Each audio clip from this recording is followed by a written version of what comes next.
Hello my friends, hello and welcome to another heavy contrast tutorial really. A bit different this time because, well, I can't be bothered to edit these two videos, and I thought that probably not many people will watch them. So I thought, why not doing a live stream, and I just paint both here, and I don't have to bother editing it, and you will be able to see it, and I don't lose too much time. So we're going to paint some rats and some bats. Pretty simple, very simple models. These have been primed using mechanical standard gray all over. You can pretty much see this clear on the bottom of these rats. And then gray sear from the top, like that. This one is fully based because this is going to be the final base, but for the rats I'm going to use this one, which is the base I painted for the tutorial on how to paint these bases, which you can see in my channel. I'm sure you will be able to find it. I also thought this would be a pretty good opportunity for you to see how I more or less come up with the recipes and colors that I use, because I haven't done any tests whatsoever. I'm just going to try and wing it. So you will probably I hope you find that interesting, and we'll be here until I finish at least the bats and the rats. I may not do the base, depending how long these have taken, but you know, should be quite a while. So I have my chat on display, so I will be able to see your comments and all that jazz. So if you have any questions, don't hesitate putting them down, and if someone can confirm that you can see me and can hear me, I will be more than happy to proceed. I just don't want to start doing shit without this being heard or whatever.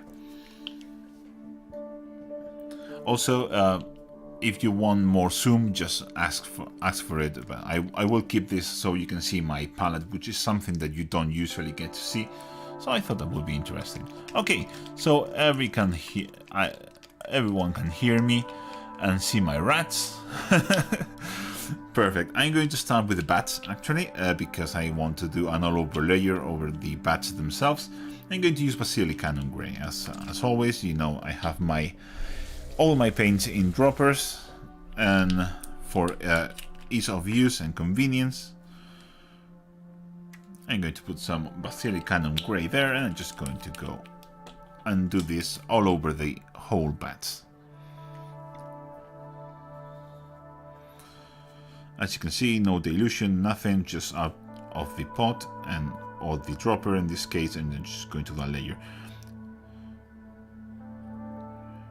This will be completely covered with subsequent layers, so don't be too concerned about being neat, because the black will cover almost everything, and then we are going to do other colors on other paths. So, and then we are going to highlight, and this is very small, so.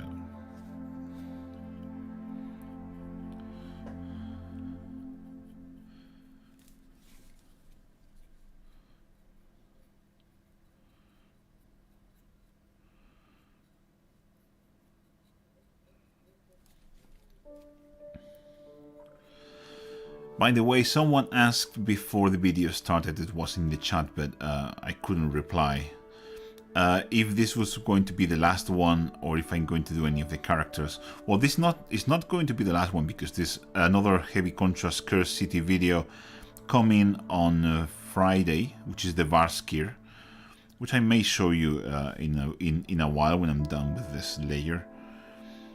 And after the Varskir, I'm not sure what I want to do, if I'm honest, because the game, for what it's worth, has lost all the hype, and even if I don't really care very much about views and all that stuff, because at the end I'm doing masterclass videos, which are on them by themselves like a niche of a niche, because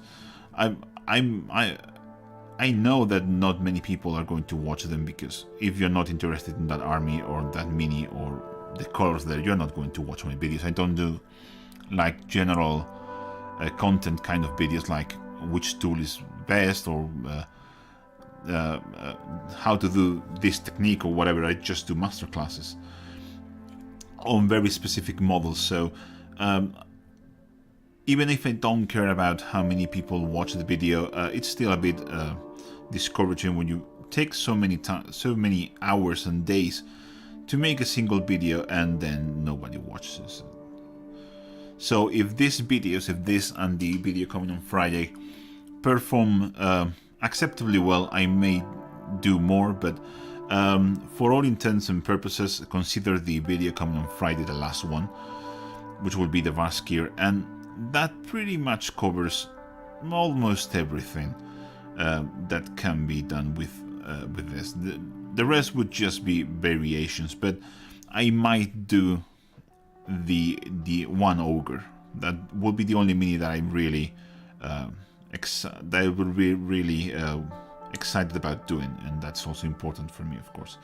And as you can see, I'm going around watching for pooling, because you know, contrast paints like to misbehave quite a lot, and even if I'm not going to care very much if it's too much pooling here or there, I still want a smooth and nice result. So you will have to babysit this a bit at least. Okay, that seems about good enough.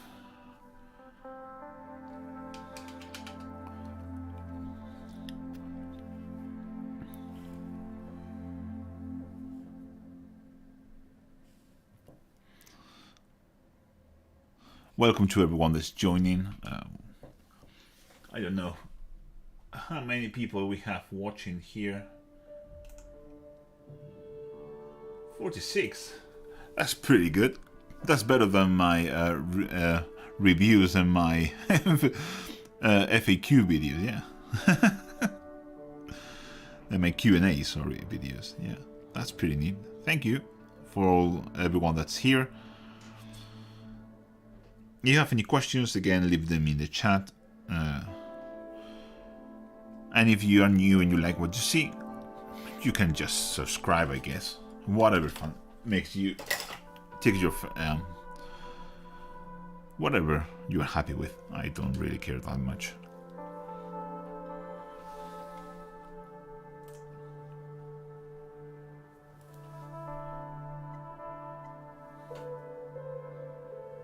Yeah, this may be a bit weird with the autofocus because, well, my camera is not a professional camera, and even the best cameras don't really have the best autofocus to do this kind of stuff this close.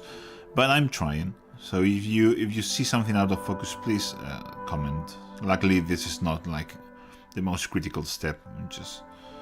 I'm just basically darkening everything a bit down here. Well,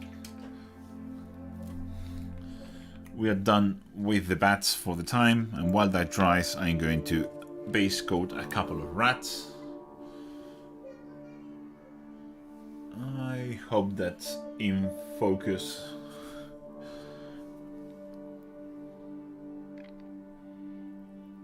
Oh, thank you, Mosef. That's really appreciated.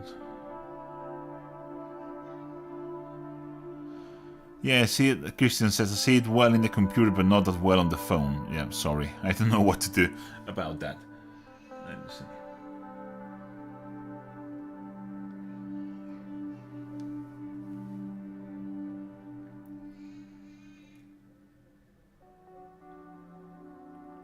That does seem better. It looks better to me, but I'm never sure if that looks more in focus. I just wanted to have the wet palette showing, but I may have to make sacrifices.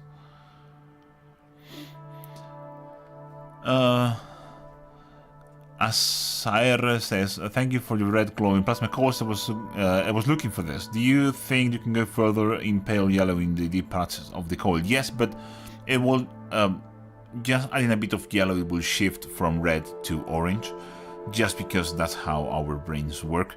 But if that's what you're going for, yes, you can. You can do it like even more extreme with something like ice yellow, and it will look good. But it may shift how your brain perceives it. Enrique asks, what would be the difference between lamy medium and contrast medium? Well, lamy medium is basically a shade paint without pigment, and a contrast medium is a contrast paint without pigment. There are different mediums, completely different mediums. Lamian is more flowy, it flows better, it's more liquidy, and contrast medium is thicker. It's more like jelly kind of consistency. It's just thicker, and it flows worse. But you know, it's a difference. I usually like to use contrast medium for contrast paints if I want to dilute them, and I use lamy medium for the rest. I don't like to use in contrast medium with regular layer paints. I don't think it works very well. And if I want to make a glaze, I almost always use lamy medium because I like better how it makes paints flow better off the brush. But I've also used contrast medium with if I'm doing contrast paints glazes. Sometimes if I just have that on the desk, I may just use that because it's more convenient. But yeah, basically think about contrast medium is contrast paints without any pigment, and lamy medium is a shade paint without any pigment. So one is thicker and one is more liquid.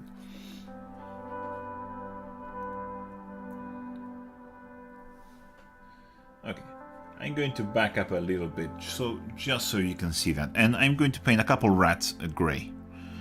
I'm going to try and avoid the parts of the rat that will be flesh.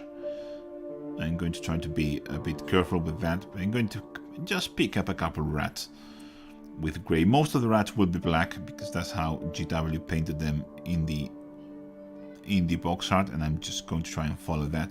And be very careful with the part that will be flesh, like the tails, the nose, and the little paws.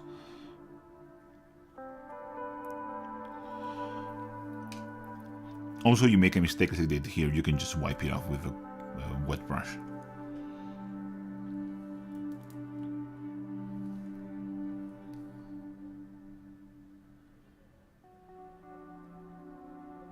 Oh, thank you, Toe.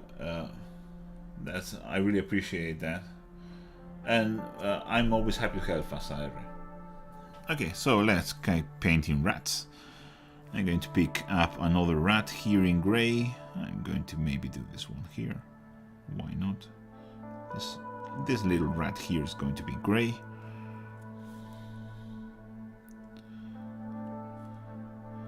With these rats, don't bother too much. Don't go mad. Tend to cover everything. They are such a mess that you're probably never going to notice much. Yeah, that seems enough for me. Let's see how our bats are doing.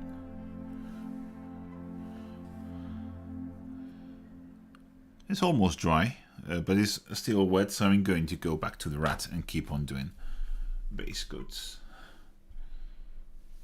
Okay, so I'm going to paint some brown rats, and I'm not sure what I want to use because I don't want a lot of saturation, but by the way, that's the vortex mixer, so sorry if that's bothering you. I'm not sure how loud that is. So that is Gergrant Affair, and I'm probably going to mix this with, this is contrast medium, so I'm going to do a couple of drops of contrast medium there. I didn't count the drops of Gergrant, I should have,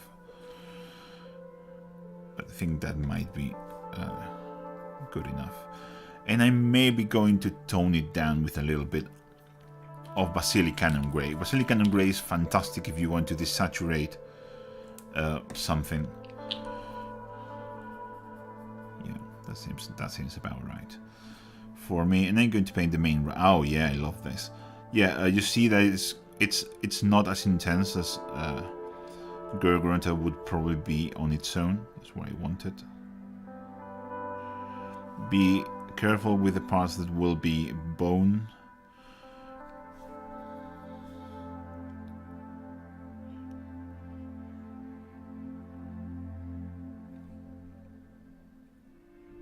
Oh, I missed. This should be bone. That should be good enough. As I said, don't bother like too much with this. If you go over some parts or whatever, this is quite a big mess of minis. So I'm going to paint the poles here, and I'm going to apply the fleshy tones later on. There you go.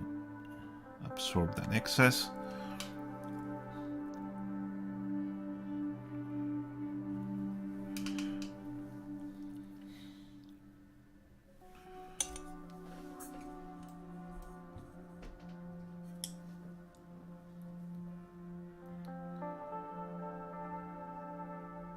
Oh yeah, Crystallis has made it. I wasn't sure if you're going to make it, but it seems like everything worked out alright.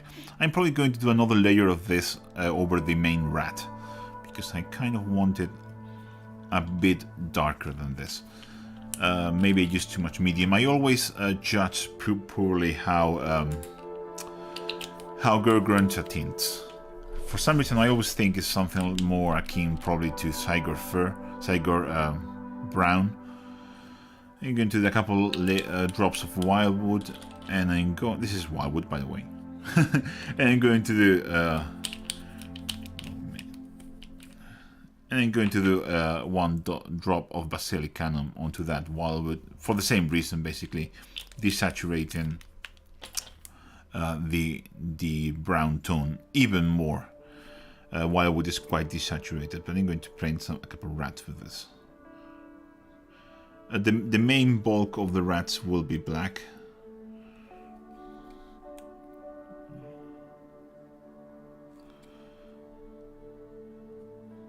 And this too, yes, because it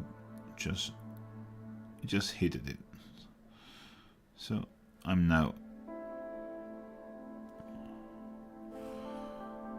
There you go.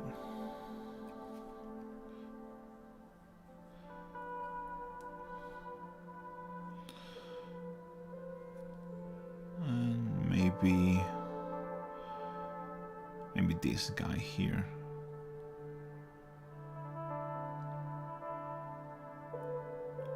Careful around the tails, that's the most important bit.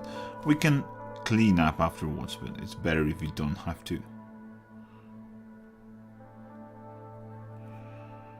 And again, don't be too concerned, this is just rats. So if they look a bit dirty, well, they are rats. There you go, that was dropped there.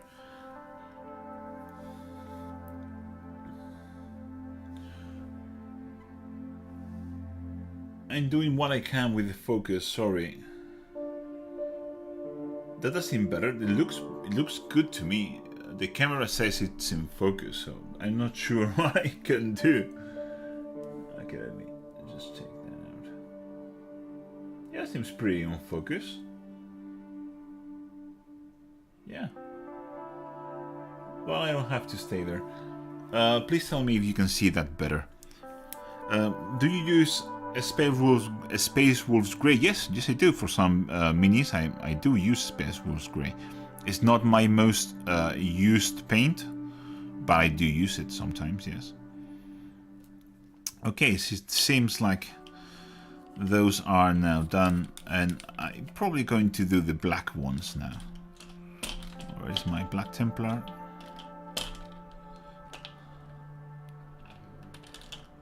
Here it is. Give it a shake. Oh, it's YouTube putting it in 420p, yeah, 480p, yeah, that's nothing I can do about that, sorry. Sadly, there's nothing I can do about that. I really hope it gets better, but yeah. YouTube is gonna YouTube, I guess.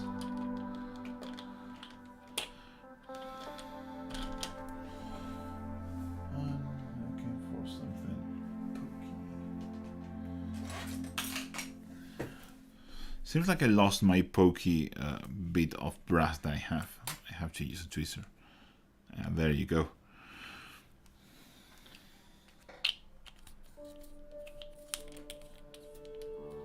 Okay, yeah, so if everyone's having blurry problems, try to put it into, force it to 180p and you should be golden. Because I should be transmitting in 1080p. So I'm going to go to Black Templar, which is there, and I'm just going to put this onto all the rats. Yeah. Put it onto all the rats, just leave the tails fleshy. That should be enough. I just have my my reference picture, and everything on the rats it's black. Just the bones and the tails, so do that. If it's good enough for the heavy metal team, it's good enough for us. I have, I think it's kind of a hair or something here. Always have a pair of tweezers. There you go. I don't know if you can see that, but it's pretty annoying. I always have a pair of tweezers nearby because you never know. Yeah, so here I'm just going to paint this all over the rats.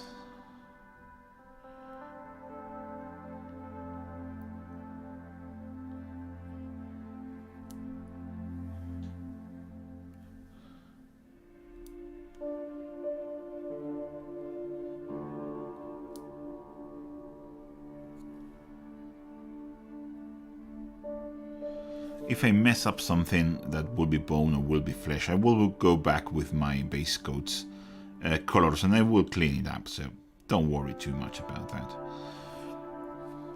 This is just going to take a while because there are a ton of rats.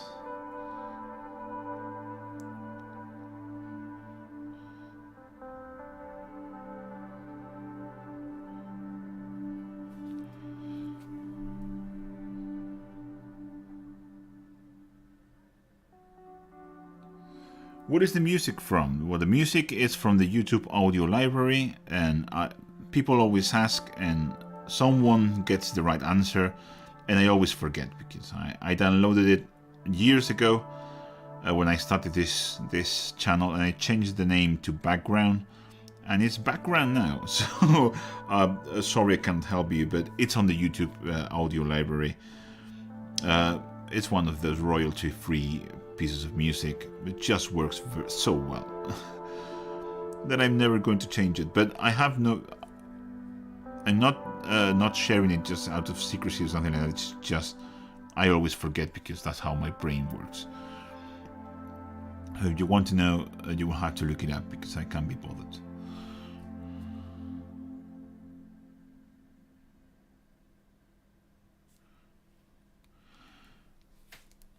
Yeah, this is going to take a while. You just see me applying some black temper over some rats. This probably would have been easier if you kept your 3 halves of the rats separate. Of the rat swarm, that is. But who does that? I mean, I just built it all and it can't be bothered. I can't imagine a worse experience than to try to build this once they are painted, because it wasn't an easy feat.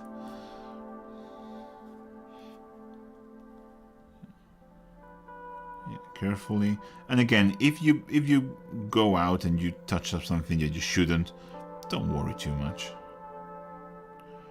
Probably no one's going to be able to see it.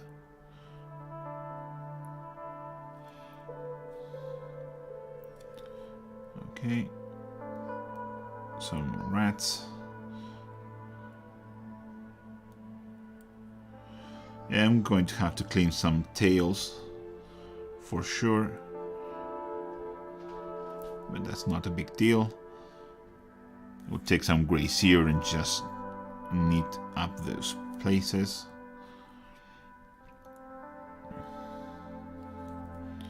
Okay, seems about right. I'll take a bit of the basilicana because I just noticed I missed the pause here. Yeah, that seems about right for me.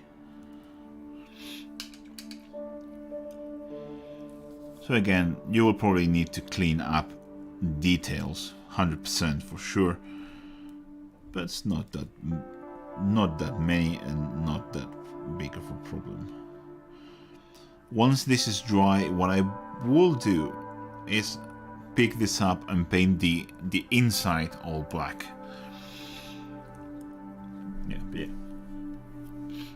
I think these are all the rats now base coated, more or less. And seems like the big rat is almost dry, so I'm going to do another layer of this mix of Grunta and Basilicanum. Yeah, that's it. And medium. On his side, the medium was probably not necessary, and we could just we could just done one layer, but you know, never hurts for smoothness and that kind of stuff. So yeah, pretty happy. Yeah, this looks better now. Okay.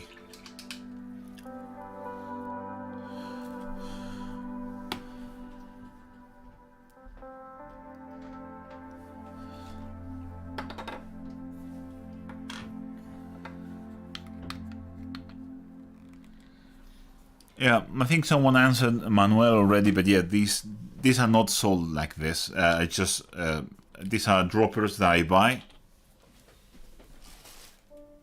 Only half. Yeah. I just buy the droppers with the caps and so on, and I just transfer my paint to them. Oops! Now it's blurry. Now it's not. Okay. I think I'm going to base coat the black of the bats. Probably now I think that might be a good idea. No, I'm not. I'm going to do all the pink parts. And all the fleshy parts. So I'm going to take... let's find some flesh. I have a lot of colors that I thought I might need. And here are one my side. So I have Gilliman flesh and Darkwood flesh. And I'm going to put a couple drops of each. One here and one there. And I'm going to have 5 bats. I'm going to probably do one bat with dark oak flesh and one bat with Gilliman flesh, and probably alternate. So I'm going to take dark oak flesh. This is dark oak flesh, and I'm going to paint the fleshy bits of the this bat here.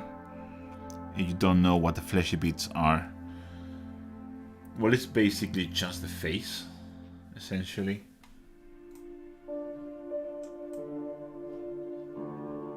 Yeah, as I see it, it's basically just the face. I'm going to take Gilliman flesh and I'm going to do the other bats. Just out of variation. This will be very dark.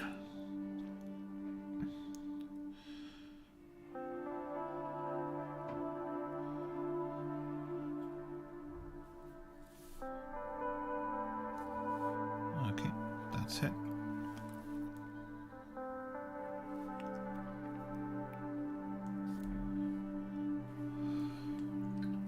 And I'm going to take Volupus Pink. Where's my Volupus Pink? Where's my Volupus Pink? There you go.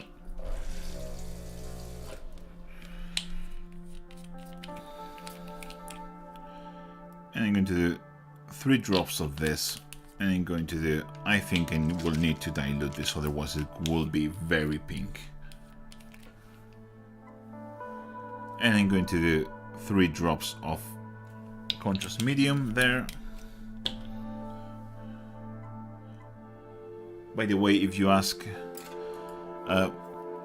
why I chose to transfer my contrast and shades, is because I like to mix it precisely, and this helps a lot. Danny is asking, would you love would love to see when you paint a Morghast Harbinger or a big model like Turgaze, Zombie Dragon and I'm not going to paint a large model, sorry.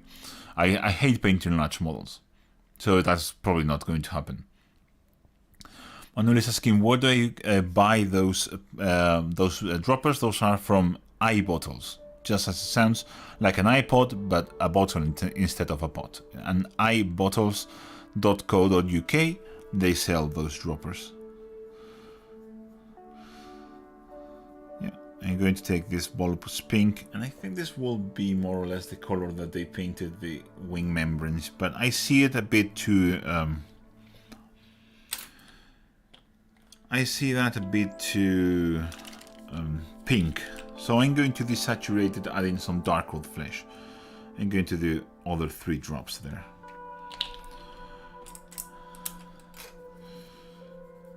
Yeah, that looks better to me. You can see that it changed from a very pink to more desaturated and more fleshy looking. It's going to saturate even more, but we kind of need that desaturation. I'm going to apply this. It's basically over this arms and the fingers really of the bat.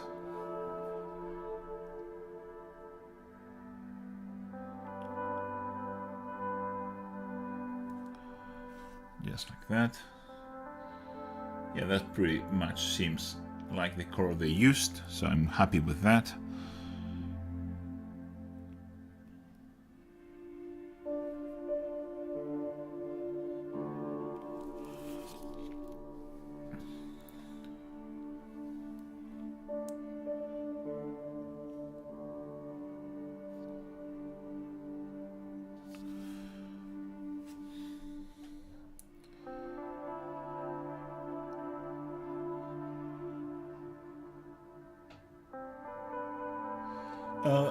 Jacob asking a bit of an unrelated question, but do you have any tips for a very dark skin tone recipe, as in more black than brown? Not really. Probably you want to start with a brown, and then see, you want like really black, just wash it with something very black. But you kind of always want some brown tones if you want it to look natural. If you want something like the salamanders, I think it's just grey. So yes, just do grey. I'm going to paint his little paws on the back there of the bats. This is the kind of the weirdest bit of the live stream, because I'm used to just cutting the camera off when I'm doing this.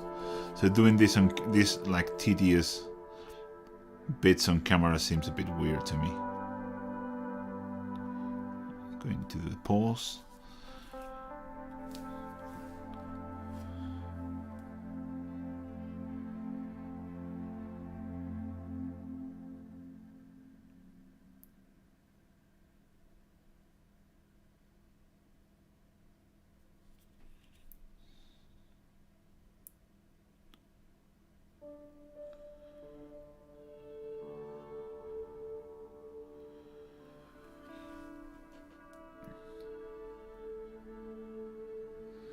And yes, Manuel, those you can just peel off.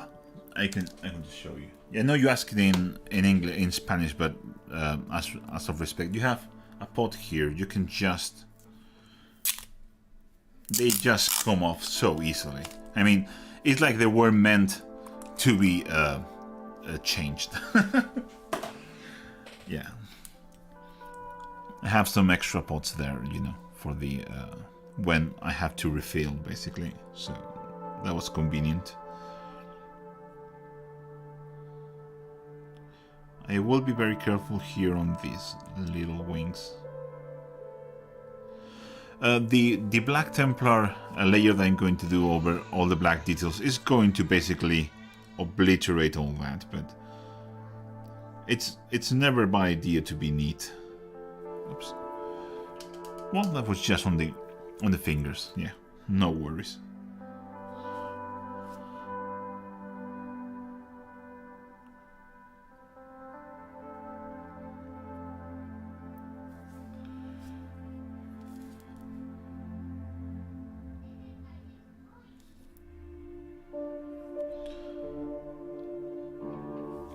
I don't know if you can hear my kids screaming in the background, but yeah. If you have kids, you know what I'm talking about. Kids are just going to be kids.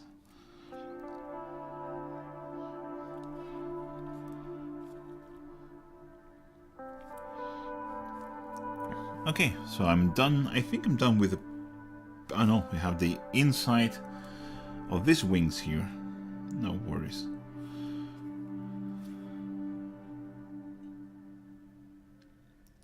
As I said, if you try to be neat, but if you mess up and you go into the wing itself, like it done in some bits, the Black Templar is going to absolutely kill all that.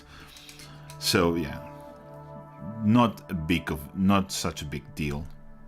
But again, trying to be neat is never a bad idea. And the rest is just black, basically. I probably do this this on bone color or something, probably, I'm not sure yet. But yeah, pretty much this is it.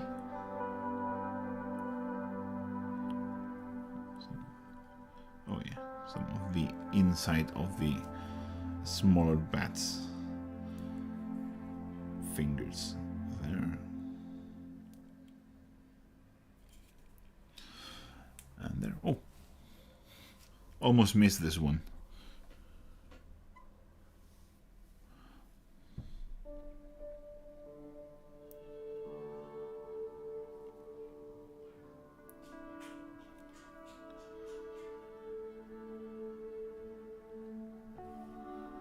There you go.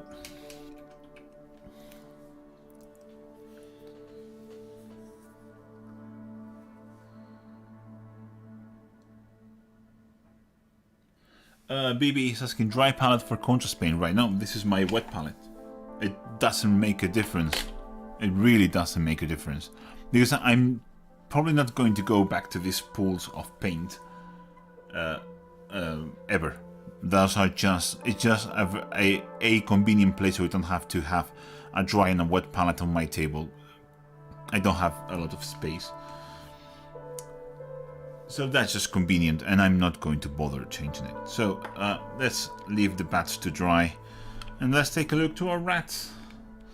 And they are looking right, so I'm going to take Grace here.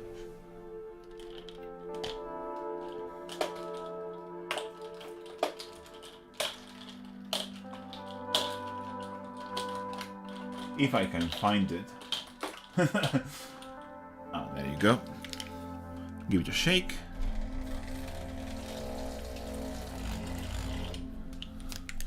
And while I'm doing this, Wolf says, "Hey Juan, you mentioned not being able to paint all the core city models, but you have ever considered making a short recipe list with the colors you might have used and putting it on Instagram?" Maybe.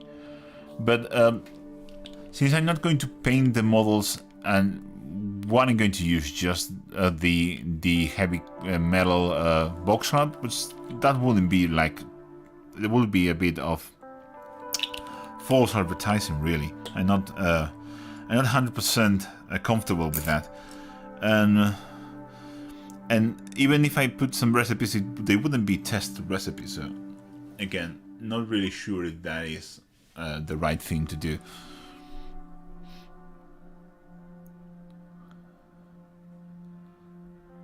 Elliot, hey Juan, long-time watcher, love the Heavy Contrast series. Are you going to paint the new Orc Boys or Squig Hogs? I've done 2 videos on orcs. One is the Cruel Boy, one is an Orc Boy from Warhammer 40k. So I'm probably not going to do another orc because it's just the same over and over again. I will paint the Squig for the Goblin, for the Grots, for AOS, 100% sure. But probably that's just it. I don't like to make videos that are just the same over and over again. I feel like it's a bit pointless. Sorry that I was disappointed.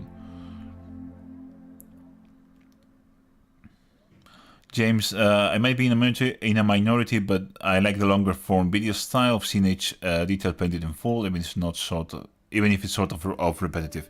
That's a matter of personal taste. I don't. If I'm like the person painting, I don't mind it being long. But some people I just find annoying. Sorry, but it's just the absolute truth. I always like to be truthful, and I just prefer to see what they're doing quickly so I can move into other stuff. But yeah, that's a matter of personal taste. But not everyone thinks like that, and especially on YouTube, that is not kind of the norm. Probably on Twitch that's more normal, just because the nature of the Twitch platform itself. So I'm just, again, this is Grace here. I'm just going to clean up all the details that need to be cleaned up. So basically the tails and any bone details like the skull here on the dire rat. I think this is a dire rat, something like that. Well, the rat boss of the dead rats. I'm just going to go and clean up his skull very well. Well, very well, more or less. Again, rats. And Grace here usually takes a couple layers.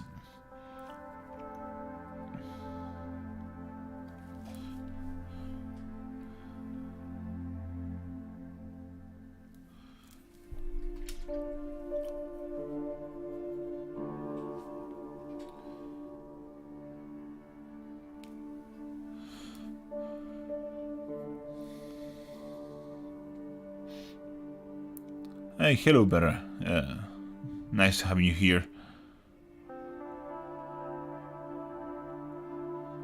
Elliot says, remind you, it's a process, and the video editing magic makes it seem like less time than it is. Yeah, for the longer videos, for the normal videos, it's about. People always ask how much they took you to paint whatever, and it's a very complicated question to answer because it depends. Because first of all, I'm filming it, which makes it slower, and second, well, you're taking that in isolation because you are painting just 1 minute, but well, it usually around at least 8 hours of painting, spaced usually into 3 or 4 days because again I have a family. And I like my family, so I want to spend time with them, and that is usually not compatible to making a lot of content for YouTube. And again, this is not my job. This is just something I do because I love doing it. And it's way, way off of being a job. Like nowhere near. You don't want to know how little money you make out of YouTube. Thankfully, I have lovely patrons and members that help massively. I'm talking about double of what YouTube pays me. Comes from I make out of Patreon and channel members. So yeah, pretty important. This massive influx of support for me, and I really appreciate it, because they are really, especially during the harder times of the pandemic, they help me basically feed my family. So yeah, pretty thankful to all those amazing people that made that possible. Let me tell you.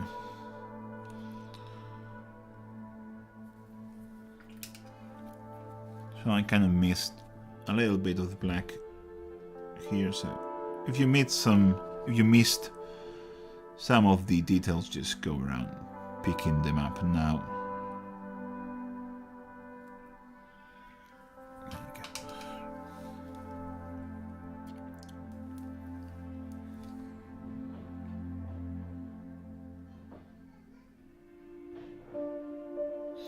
go. Okay, more comments.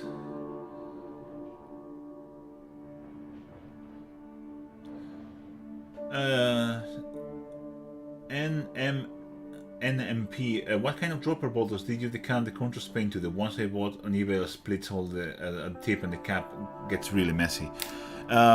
These bottles, they are from ibottles.co.uk, and Nick Finn, originally they are e-liquid bottles for those people that smoke e-cigarettes. And be sure you grab the soft ones, and the tip is very convenient.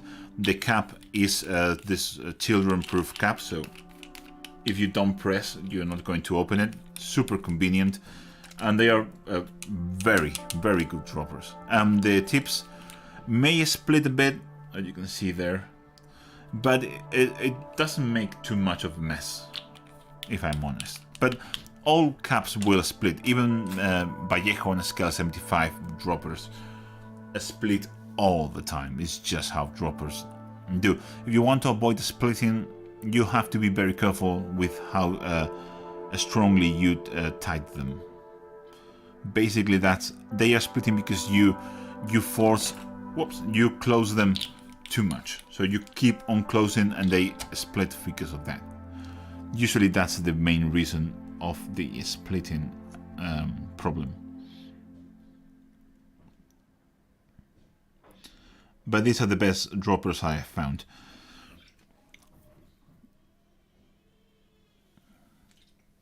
There you go.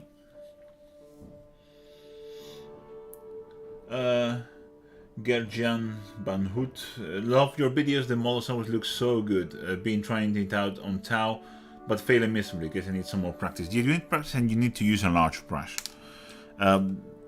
This is a size 3. This is the Rosemary. This is my main daily driver. It's a bit worn off now, and I'm in a bit of in between brushes step, because I have more Rosemary's 3s, but I want to wear out some brushes that I also like, and I'm forcing myself to use them, so I wear them out, and I can just don't have a pile of brushes and use that I will never use. So I'm forcing myself to use.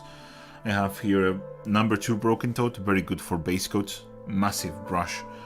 A number 1 Raphael 8404, very nice brush. And I have a number 0 Raphael 8404 that I use something for some kind of details. These are the brushes that I'm using now. My main brush always will be the Rosemary, but you know, you sometimes have to just use some brushes, because otherwise you're probably never going to use them. Okay, so I missed some of this rat here. Yeah. Just realized that should be it for now. Don't be afraid of going back, correcting mistakes, picking up details that you forgot, that kind of stuff. There you go.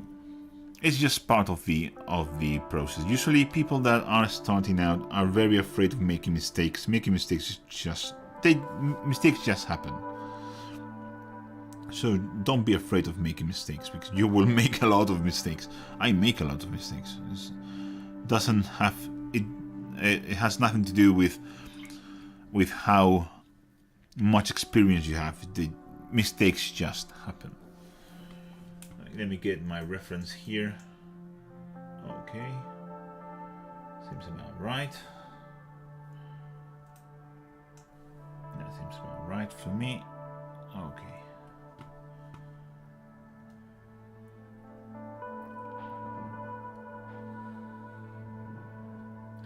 ML is asking, the base seems like it's going to be a pain for the rats. No, because, well, first of all, they are not glued.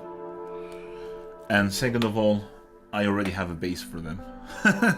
So I'm just going to cut the pack and glue them here. So yeah, don't glue them into the base. Now that I was speaking about that, I'm going to take care of the underside, which is super messy.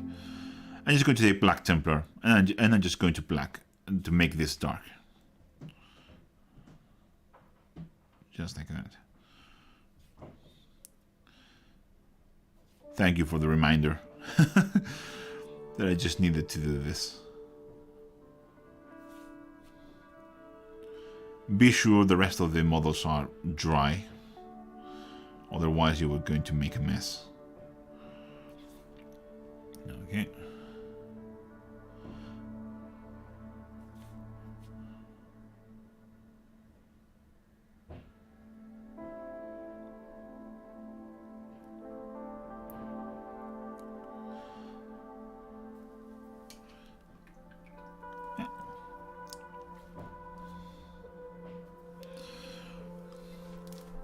And back into the base so I can keep on painting comfortably. Done.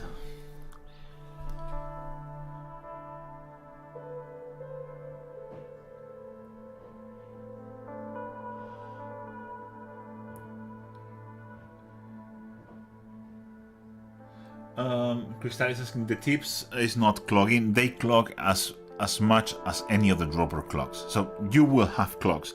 I used to have a bit. I hear this. I always have a bit of brass wire, which you see is caked with paint, and you just have this to poke a hole. But if you use droppers, no matter which dropper it is, it's going to clog.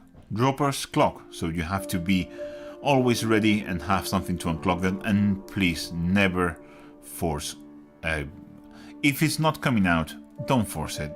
Just unclog it and keep it. Because if you try to force it, it's never going to end well.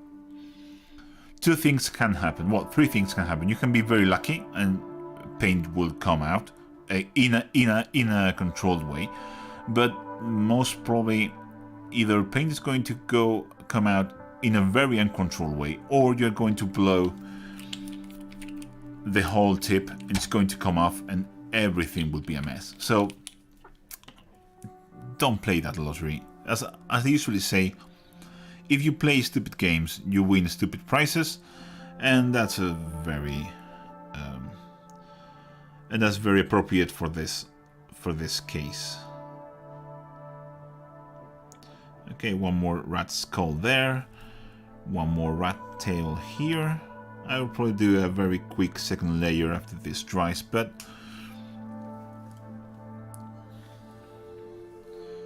NMP, thanks to try using some electrical tape around the tip before use. Works to a degree, but not optimal. Craig Simpson, do you prefer painting 40k to Age of Sigmar or even the Middle Earth tabletop game? I like both. I just like GW. I have to like the minis. So if it's an elf, I don't really care, because elves are all awesome. So even Eldar or elves of all kinds I like. I don't mind if it's 40k or if it's Age of Sigmar. But generally speaking, I'm more of a fantasy kind of person, so I'm always going to gravitate towards fantasy. Again, Eldar will be an exception to that. Again, I haven't mentioned it. This is Black Templar. just Black Templar. And as you can see, it's as good as new. It hasn't absorbed any extra water on the wet palette. So yeah, just use them on the wet palette. It's not going to split, it's not going to do weird things. Just don't use them. I will even say that contrast paints dry faster on a wet palette than normal paint. So yeah, that's a very interesting thing.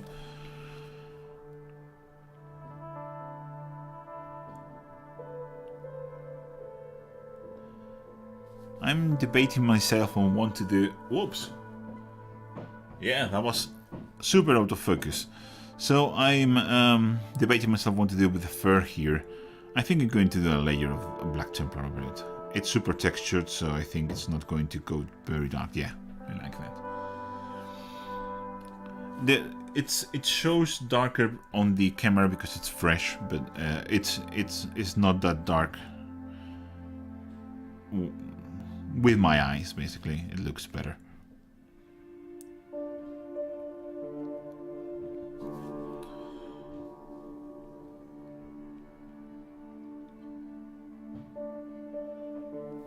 Is the background music that loud? It shouldn't be. So, do you...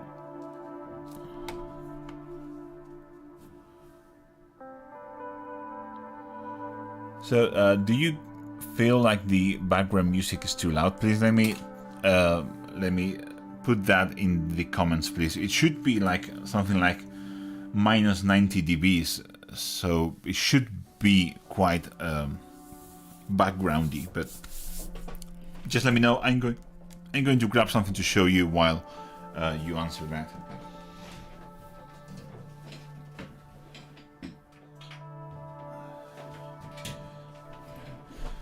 Okay, seems like it's all right. So while I'm just going to show you what will be coming on Friday. This will be on Friday. You can see it here. He's a big boy, and I'm really proud of it. So I really hope you like it too. I'm going to try to make it this a bit. Oh, you can see it better now. Maybe I was a bit overexposed.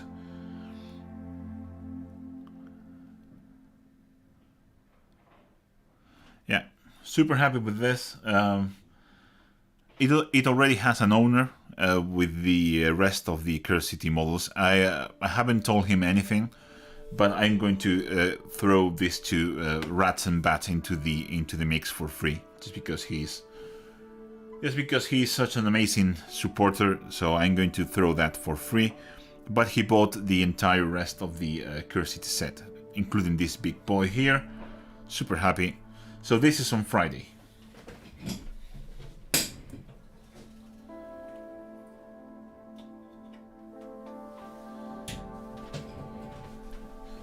Yeah. Oh, Nicholas Fornalis here. Nice. One of my lovely members. Let me put that here. You can see he's a member because he has the coolest green name, and he's a Green Knight now because he's been supporting me for such a long time. He has earned the coolest badge of them all. So, thank you, Nicholas. Glad you made it to the live stream. I know I sometimes make it difficult for the people that want to watch them because I really never know with many time on advance when I'm going to make this kind of thing. But I try to do my best. I need to put this a little bit lighter now. There you go, that should be alright now.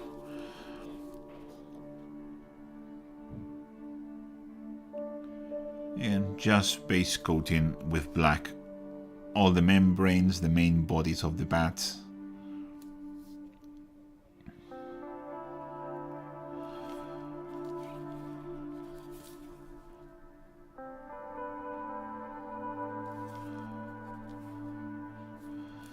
There you go.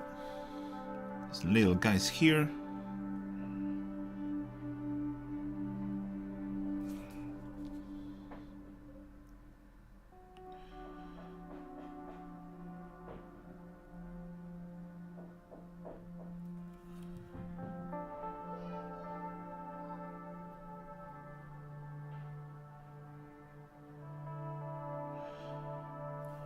I'm trying to keep up with the comments, but if I miss something, just ask again. Don't be afraid. I'm not trying to ghost anyone or anything like that. It's difficult to keep up. That's a privilege to see your work, really inspiring. Thank you very much. Thank you for watching. I'm just painting some bats and some rats. It's not that exciting, but people seem to like it. By the way, talking about that. Yeah. Good numbers, 40-something people watching. That's awesome. Thank you all for being here. It's greatly appreciated. And I hope you're having a good time. Again, this video will be left on the channel. I'm not going to delete it or anything. So you will probably watch this again. If you want to watch it again, that is. Okay, painting the little bats. As you may see, I'm not being like super precise because it doesn't really matter.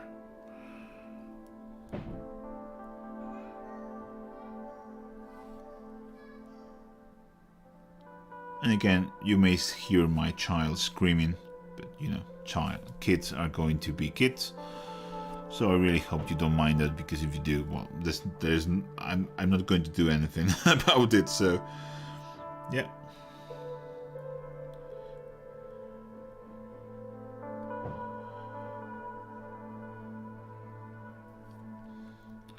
There you go.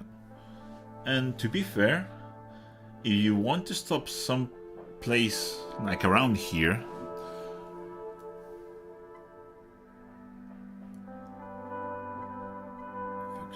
I think this would be a pretty nice place to leave this dude and the rats when I do the bone bit, because, well, they kind of look good.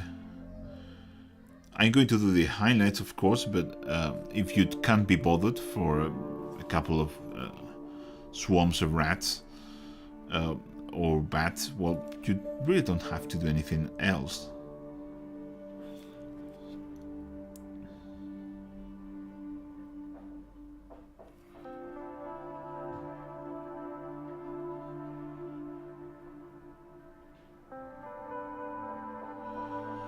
And I'm even more careless around the bottom of all the surfaces because I can't be bothered. I really have to put this at extreme angles to even see what I'm doing, so yeah, I don't care too much. And you shouldn't either.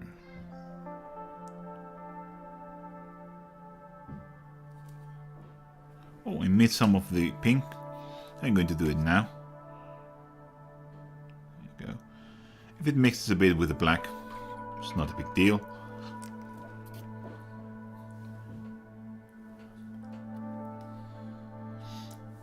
Joan, do you use those bottles for base, layer, and metallic paints too? Yeah, they are the same. This is my layer paint, coated with a blue cap. My base paint, coated with matching red cap. Contrasts are yellow and orange. It's not perfect, but works enough. And my shades are green in a bigger bottle. So yeah. And my mediums, you haven't seen them, are white. So, yeah.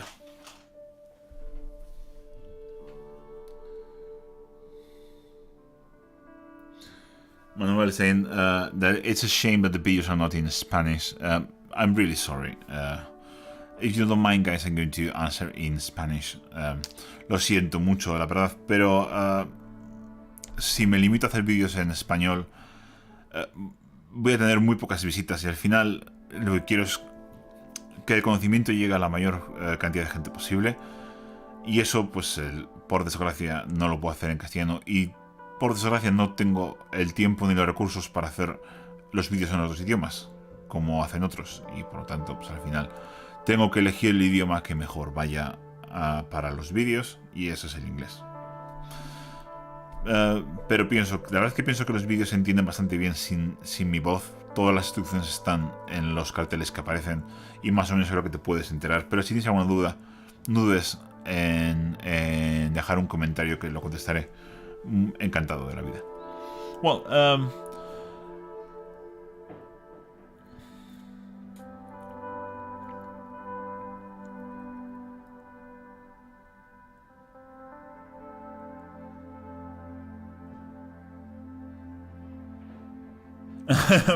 but I didn't change. Yeah.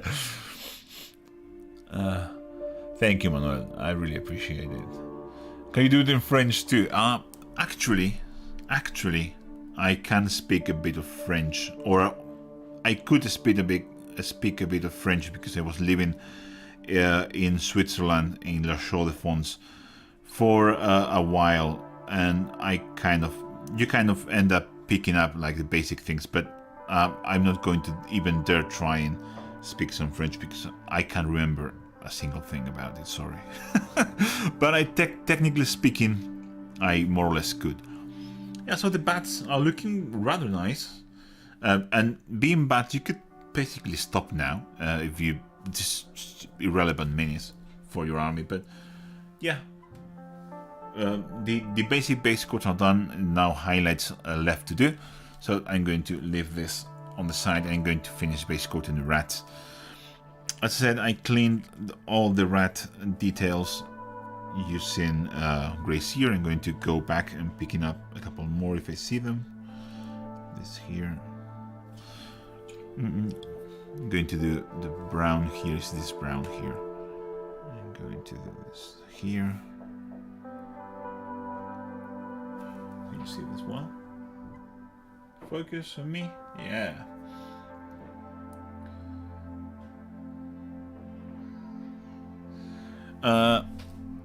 Orphice, for the stone on the bat base, would you just hit it with black temper and then rebuild the gray? No, for the I'm going to paint the stone here in the same way I paint my bases, which is like this, same colors. I have a video for that, so go and check it. It's in the channel on how to base Curse City. I'm going to paint it in the same colors because first of all, it contrasts super well with the dark browns and pinks and blacks, and second, I really like how it looks. So we go back to the rats. I will go around looking for any more mistakes that I have missed. For example, here. There you go. This school is big. This school is clean. Again, more or less, this is not that crucial, but I want to more or less have something nice. Okay, seems about right. We have all our rats, 4 different colors, with the boss rat like looking standing out, which it should. And I think I'm just going to take Gilliman flesh. Maybe Darkworld flesh. Let me see. No, I'm going to make Gilliman flesh. Able to put a fresh batch there, just in case. And I'm just going to base coat the details with this.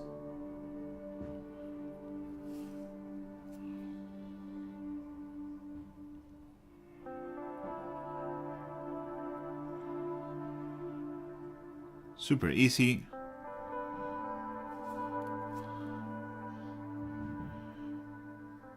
Now, if some tails run over or near some skulls, just be careful.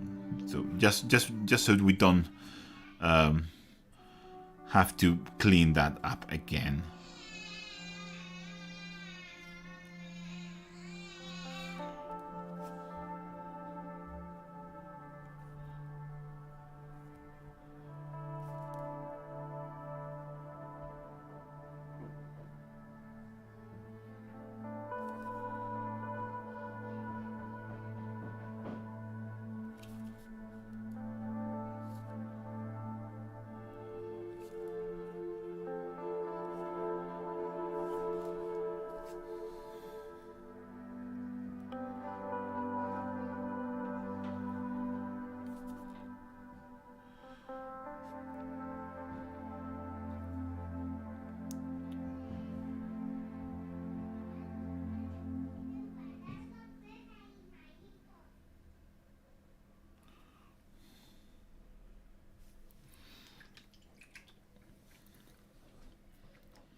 For the tails, I'm just basically following the for everything, I'm just basically following the box art, and they do the tails in this kind of fleshy tones because, well, it's a very grim looking game, so very fleshy, very pinky colors wouldn't match really well.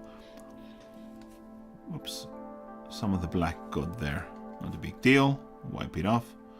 More Gilliman flesh, and again, if it doesn't go exactly what I wanted, it's not a big deal.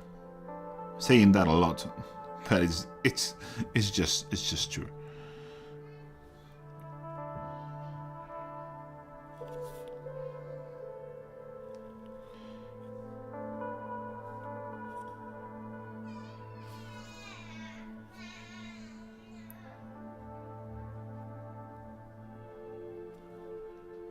Okay. I think that is all the tails, and I'm going to paint all the skulls. And while that dries, I'm going to move into the bats to see what highlight colors I do on all the parts. So I need to leave this there.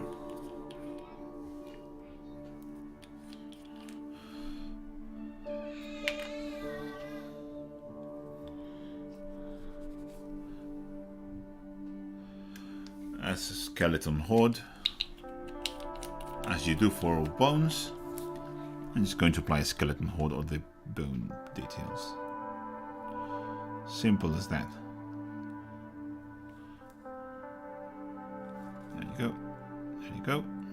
Quick and easy.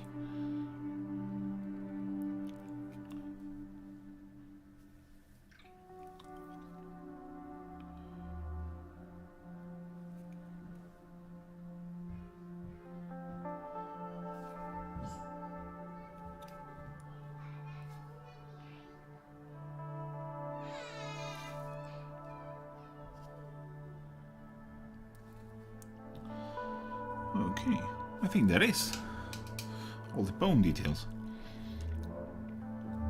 I feel like this eye is going to end up too light, so I'm going to take this wildwood mix. I'm going to take the palette a bit more. This wildwood and basilicanum, and I'm just going to drop this, even while that is fresh. Just going to drop in there to make it deeper. I'm going to do the same here for this eye. Go. And again, if you just want something to play with, this is it. Like this looks good. I have a ton of contrast on the black, on the dark brown rats. On the main rat, you have a ton of contrast. The black details stand out very well. So this is perfectly acceptable gaming piece. I will be more than happy to play with this. But of course, this is heavy contrast. So we're going to bring this up a notch. Hopefully, we will see.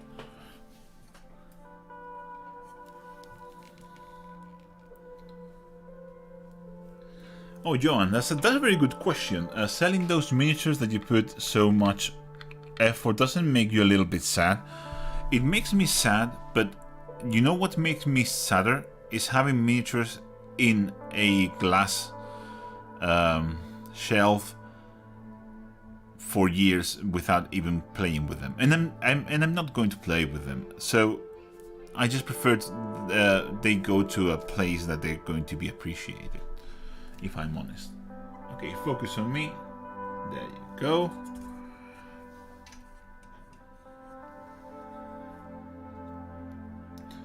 Craig Simpson, do you think the introduction of contrast paints has made the possibility of painting to a higher level easier? Or does it allow for more creativity and requires a higher level of skill? Well, that's a very interesting question, and a very good one, I think, as well. Well, they are not easy to use well. That's the main mistake that GW made, is introducing them for novice painters, I think, because they are not easy to use well. You can use them.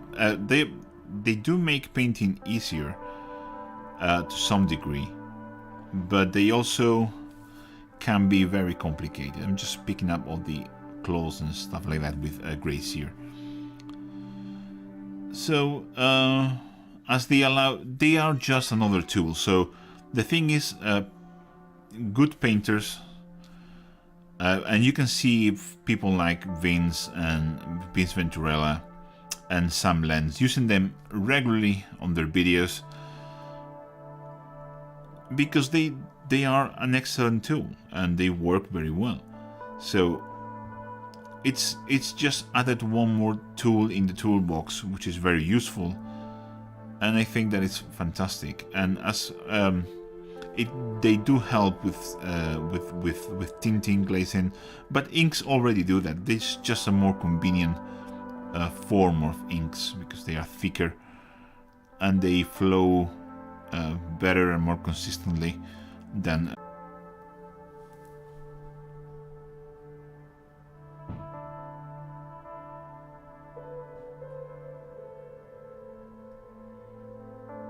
Okay, it seems we are back online. Sorry about that. The lights just went off. Luckily, Google is very clever. The guys at Google are very clever, and it seems like I can get back to the live stream. Sorry about that intermission.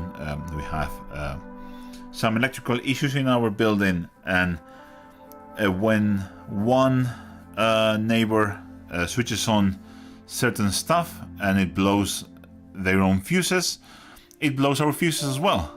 Not blow the fuses, just the lights go out, and it takes a while to get them back on and everything working.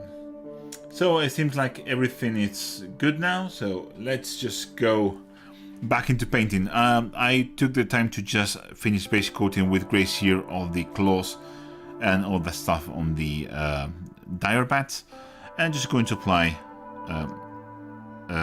skeleton hold over them. Very simple. Let's hope that kind neighbor just doesn't try to plug that much stuff again, and we can have a peaceful live stream for the remainder. So that is done, and I'm going to see how I can highlight this. Yeah, I'm still alive. Thank you very much for your concern.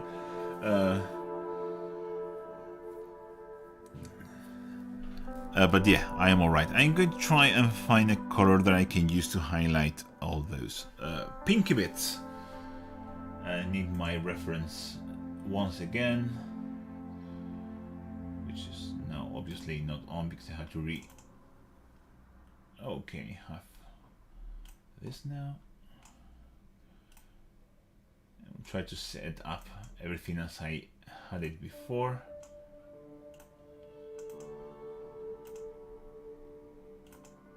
There you go. That should do it. Let me please a minute while I set up everything the way that I had it before all this went bad.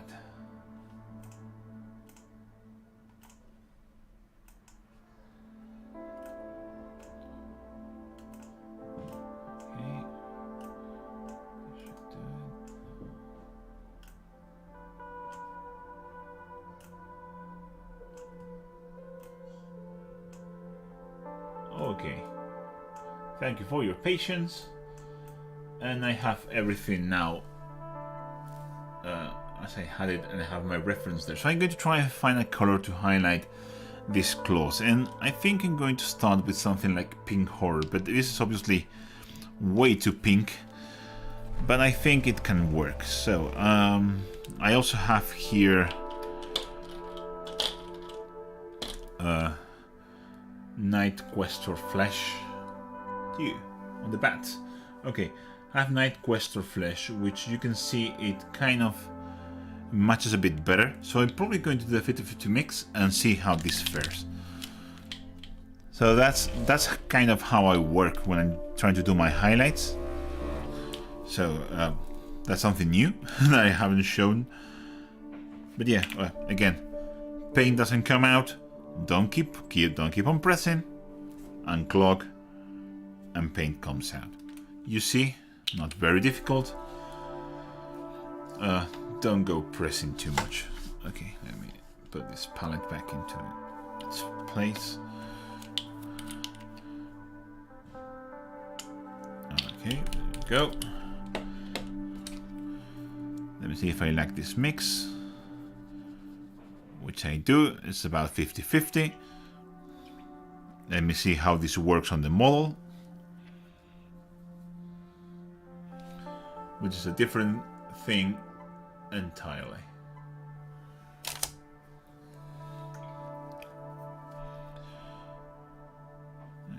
Again, 50-50 mix of Night Questor Flesh and Pink Horror. I'm going to try it here on the bottom.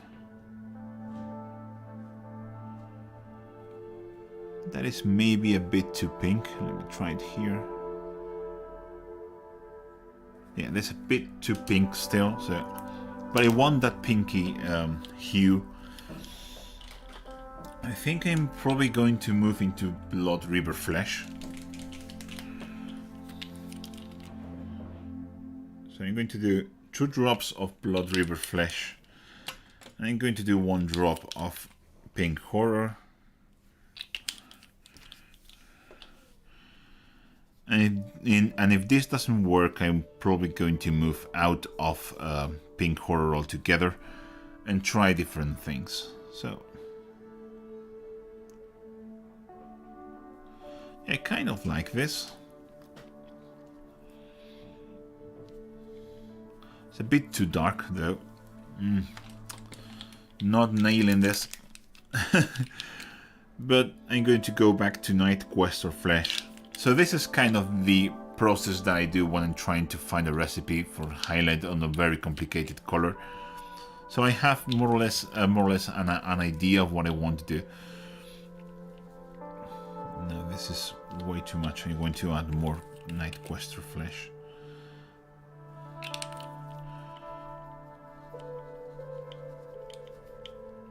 This probably works better.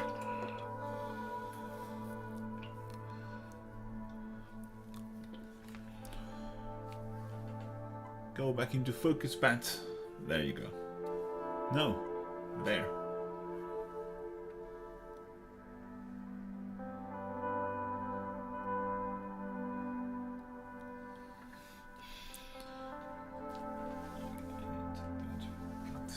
So, this is about 3 parts Night Questor Flesh, 1 part Pink Horror. And yeah, I like this much better. So I'm going to use this to highlight all the pinky bits on the bats.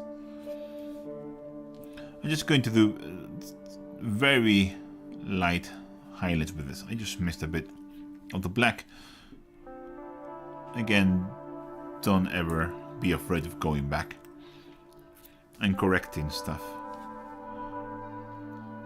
I'm sure there's a simpler way of highlighting this, but given that this is a live stream and that you can see what I'm doing, I'm not going to go to the full process of developing an easy to replicate recipe because you can see what I'm doing in my wet palette. So I'm going to be a bit sloppier than I usually am, if you don't mind. So more akin to how I usually paint in my day-to-day,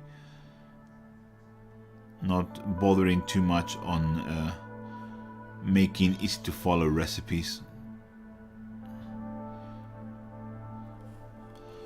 But yeah, I really like that highlight color, makes for an interesting highlight for the dark pink details.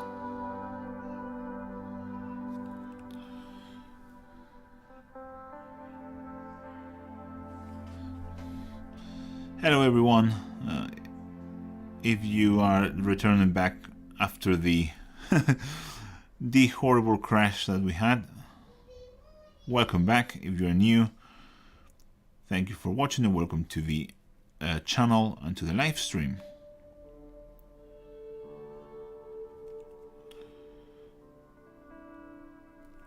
Let me do one more test, just for the sake of being 100% happy. You're going to see me a lot of bottles for a while. So this is Screamer Pink. I'm gonna try again. You see, dropper's clock. That's what I'm talking about. All the time, no matter which dropper you use. And these are the best droppers that I have ever found, but they still clock.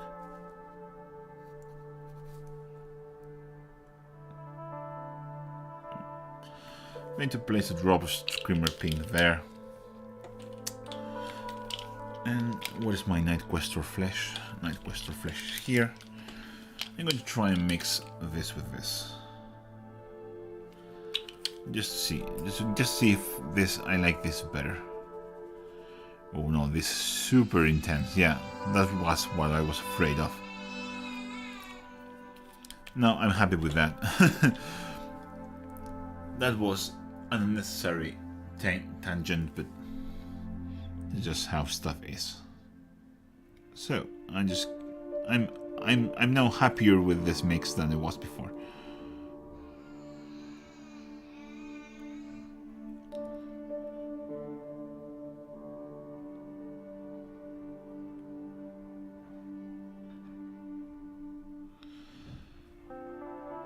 As I said, I'm not going to really bother too much with this. I'm not going to do this like super detailed or going nuts with the highlights or something like that, because I feel like it's a bit pointless.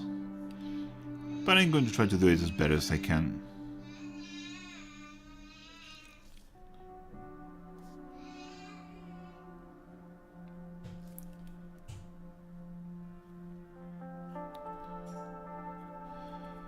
Okay.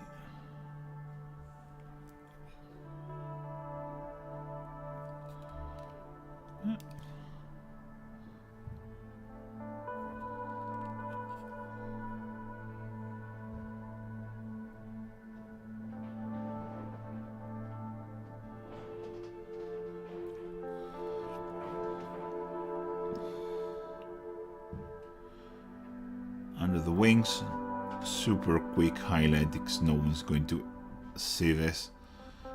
They're not even going to show in the pictures. So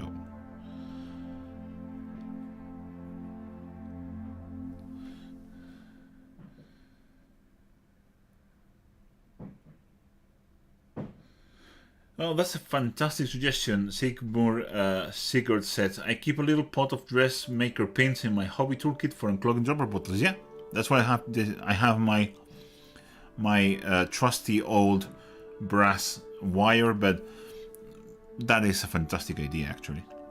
I'm probably going to steal that. So what I'm going to do for the next highlight, if you don't mind, I'm going to take a bit of gray here and I'm going to mix it with that, with my first highlight, just because I want to desaturate and go a bit gray here. So kind of a 50-50 mix between both colors.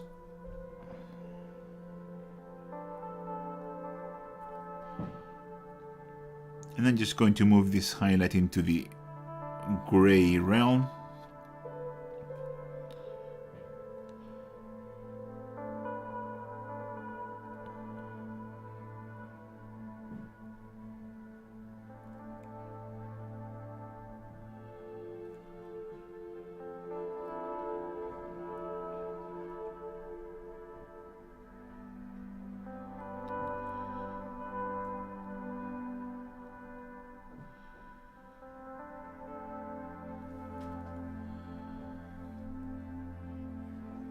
Will you give your bats red eyes? I will with my bats red eyes. Because they are evil bats and evil bats have red eyes. Again, this is a mix of my first highlight, which was a mix of Night Questor Flesh and pink horror, and this has a gray sear added to that to bring it up, to make it lighter, and also desaturated quite a lot, which is what I want, because these are bats. It's evil bats.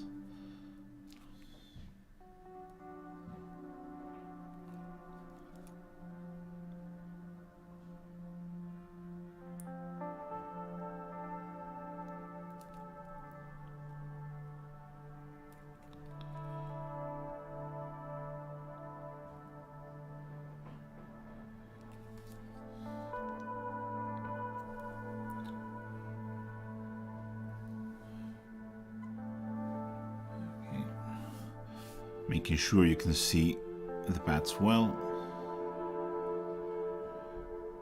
And back to the painting. Again, this won't be my most refined paint job, but again, they are just bats. You need to take some compromises sometimes, and I think bats are just perfect for that. And I just realized there's a membrane here that I haven't painted black, so I'm just going to do black. This is black Templar, and I'm just going to drop it there. And that will be enough. There you go. Again, correcting mistakes is part of the process. Nothing to be ashamed of.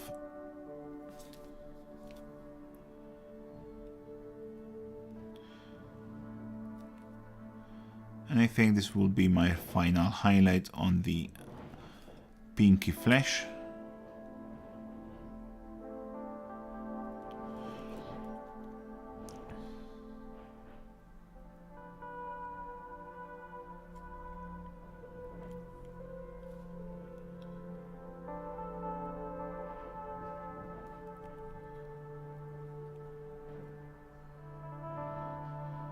You can see, especially here, how well that desaturation works of bringing down that pinkiness and making it look, well, more proper, really.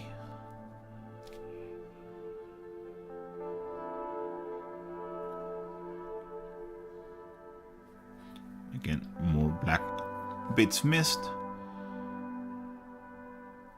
Going back to the black and correcting it. And done.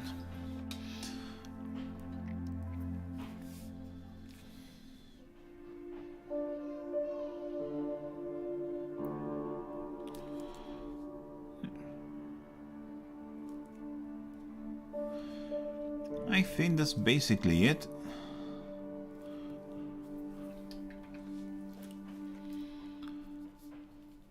There is so much time we can spend picking up bad details, really.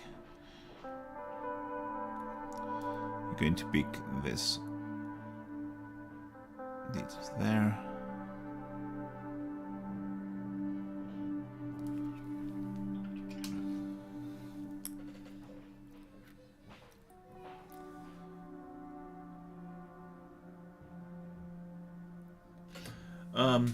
Christian's asking if I consider to paint an eagle of the Stormcast Raptors. Not, but that's actually a good idea. I do like that. Maybe for another live stream. That seems like a good topic for a live stream.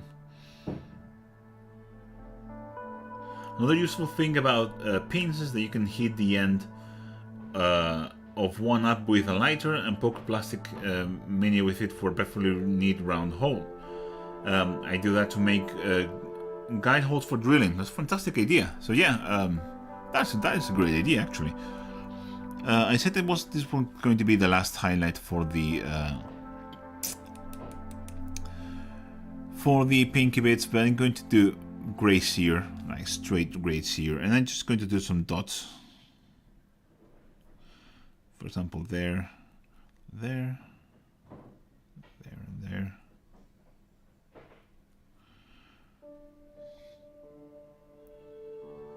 Again, bringing that saturation way down.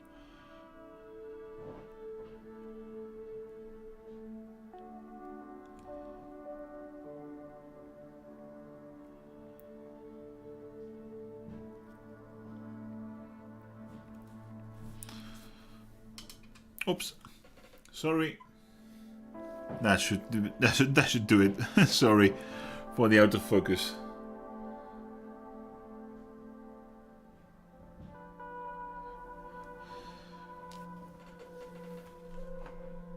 Let me check. Okay, seems like we have recovered almost everyone from the crash. Yes, I'm happy with that. So, as I said, final highlights on the pinky flesh. This is Grey Seer. Following that progression from the initial mix of grey of Night Questor flesh and pink horror, and now to the only logical conclusion of Grey Seer pure. We have been added Grey Seer to that for the highlights. There you go. So final dots of this.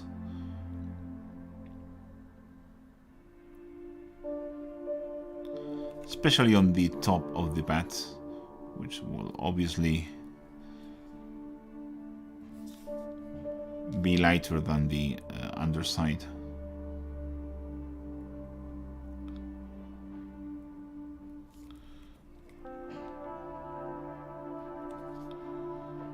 As I said, I'm not really putting too much care into this.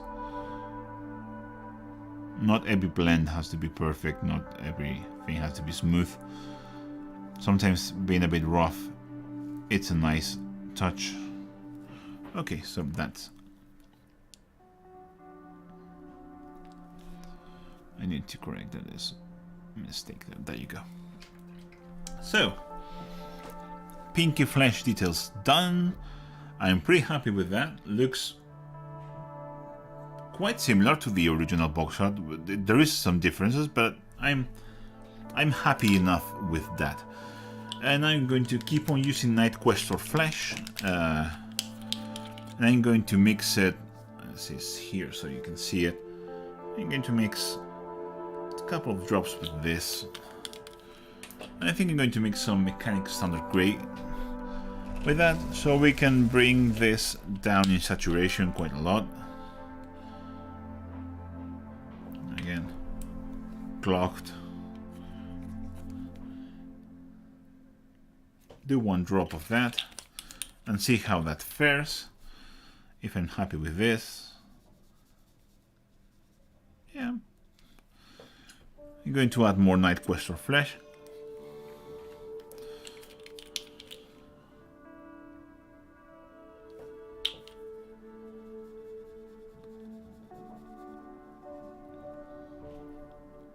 Yeah, that seems about right. I like that.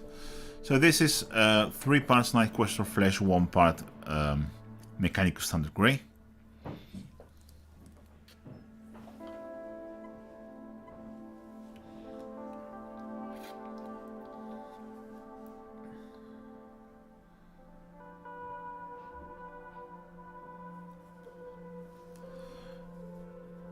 So Christine's asking if you can make Grey Seer out of... this is a mini stratum, this is Grey Seer, so yes, just mix a bit of white. It's just another stage in kind of neutral white kind of hue. So we have this mix. This is a mix of Night Questor and Mechanical Standard Grey. This is 3 parts Night Questor, 1 part Mechanicus. And I'm just going to layer this over the flesh details. I hope you can all see that well. This is going to just add a bit of saturation. The hue, the value is not going to change too much, just a tiny bit, but it's more important about bringing some of that flesh saturation color onto the faces of the bats.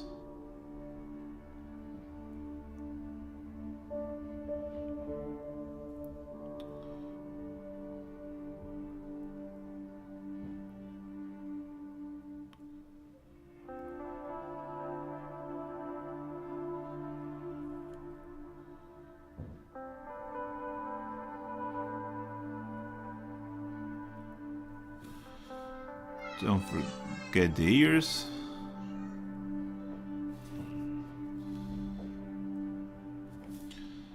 I'm very happy with that, actually. I wasn't expecting it to work so well, but it did, so I'm pretty pleased with that. I'm going to move into the next highlight.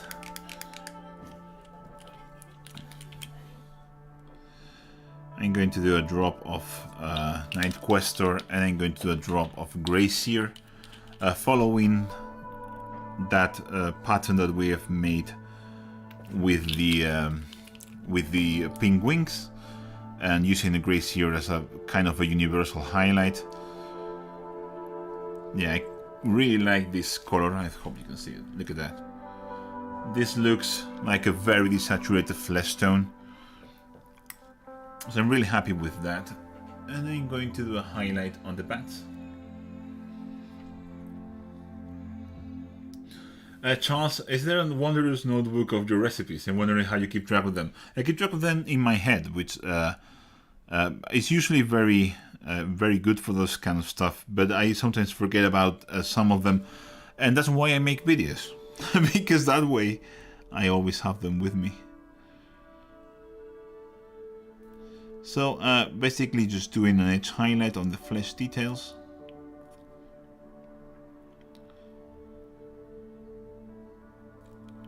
Yeah, I'm super happy with the flesh colors on the bats.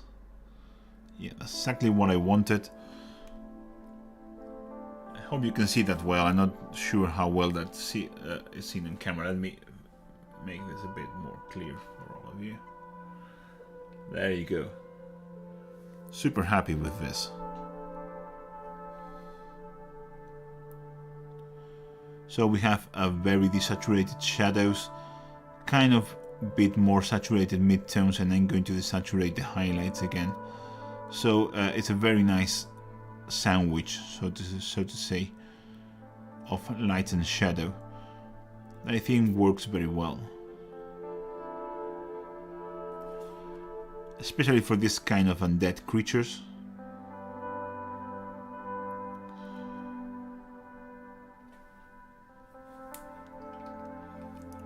Yeah, after this, there's really not much left to do for the bats, really. So the bats will be, I will probably do a base coat on the stone and the ground, just so it keeps drying, and see if we can finish it before the live stream ends.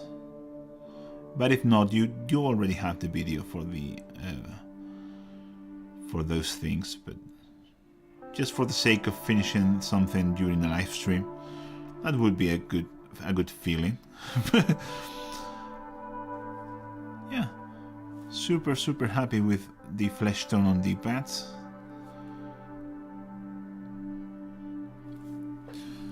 And I'm going to go, as I did before, pure Gracier. Pure Gracier, and I'm going to do a final highlight on the flesh tone, the flesh details. Some very small dots there.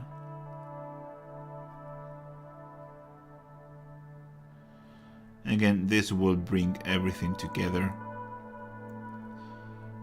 All the pink details, all the flesh details, and all and the black wings, all will have this as a final highlight. So kind of will make it feel coherent, so to say.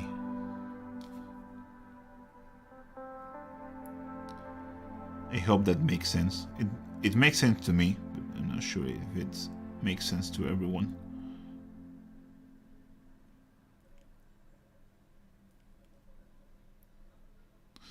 So this little fella here has an open mouth, which I just saw while doing the highlight. So I'm going to drop, this is the wildwood mix that we use for the rats. I'm just going to, but any dark color, even black will do.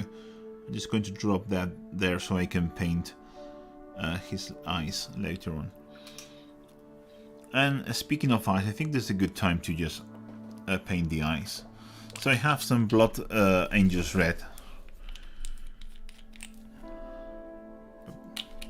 And you have noticed I have used my size 3 for everything, because that's the only thing you really need. And I'm going to paint the eyes red, just a little touch of red. Oops, that's too much paint on the brush.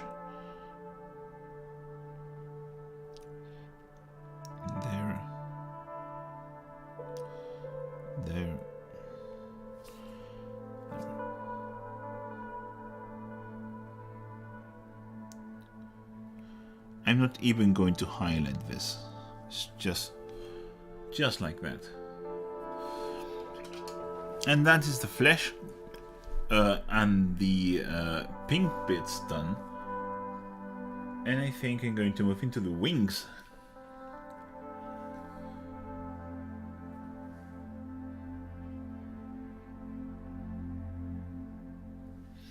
Daniel says, this is great stuff, Juan. Love watching the longer and it process for a change, even if the almighty algorithm doesn't particularly love it.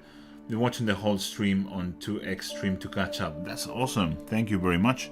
Really appreciate it.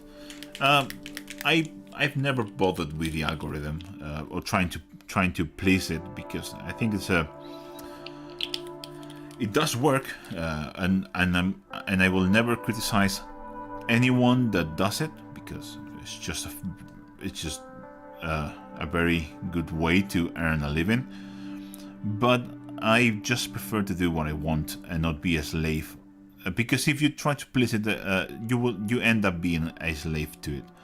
So I just prefer to be happy with what I do. Let me just zoom out a little bit more so you have a bit more of.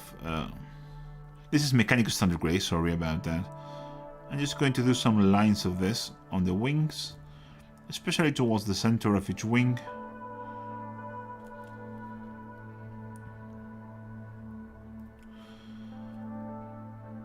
This is establishing our initial highlights, and the rest will be just thinner versions of this.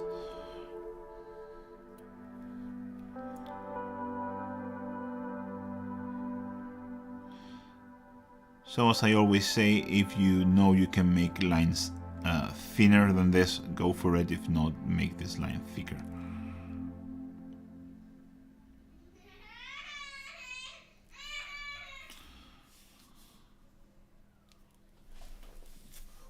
Oh, sorry, and just a minute.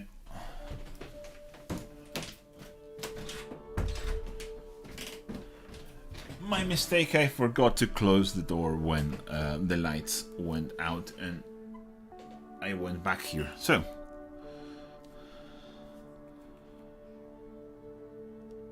keep on highlighting this. You have a guideline left by the Black Templar. It's subtle, but it's super useful and it's there. But basically picking up the ridges and stuff like this. This is more important for the larger bats than for the smaller bats. There you go. You can see how much of a difference that simple highlight makes.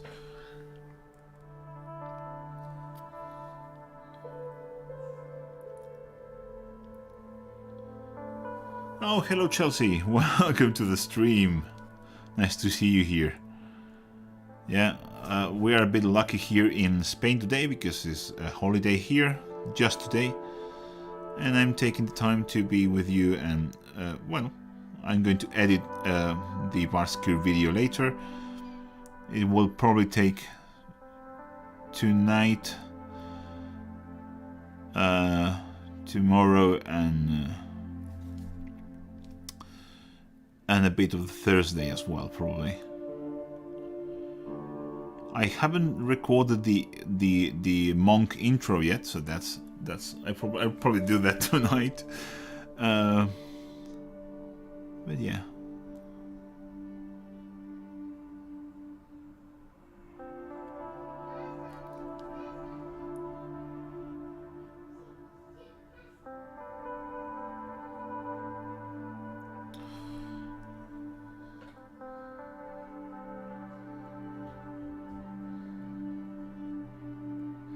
Oh, we have Ninjon here. Say hello to the amazing Ninjon for joining the live stream. Thank you very much, Ninjon. I really appreciate you showing up.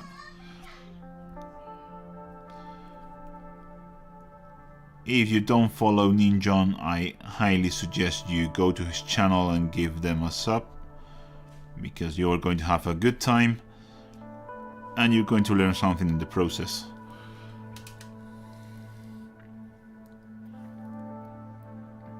Well, technically speaking, Sigurd, you can now play with them in Age of Sigmar. They are a legal unit, and yeah, as far as I understand, they are something that you can use in Age of Sigmar right now. So yeah, have fun, I guess. I don't play Age of Sigmar, so I'm not sure, but I kind of think you can use them and you on their own now. That's how much I kind of understood that. Okay, this seems final highlight. A couple of things. Again, oh, have to paint the bodies. I'm probably not going to bother very much with the main bodies because everything is like facing downwards. I do going to bother with this bit.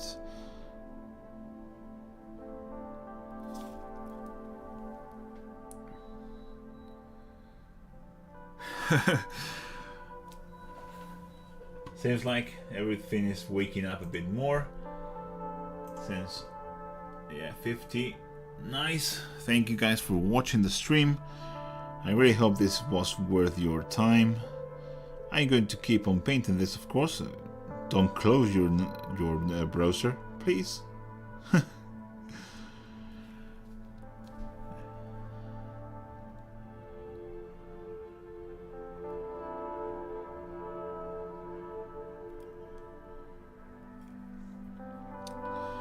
Again, I'm going to highlight the upper sections of the muscles here and the wings here.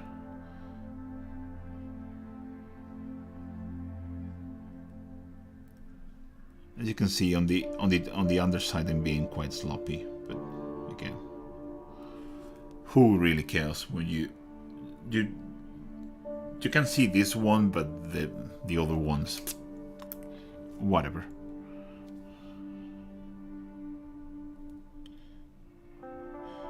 I'm going to spend half an hour blending some bat wings on a swarm. I can assure you that.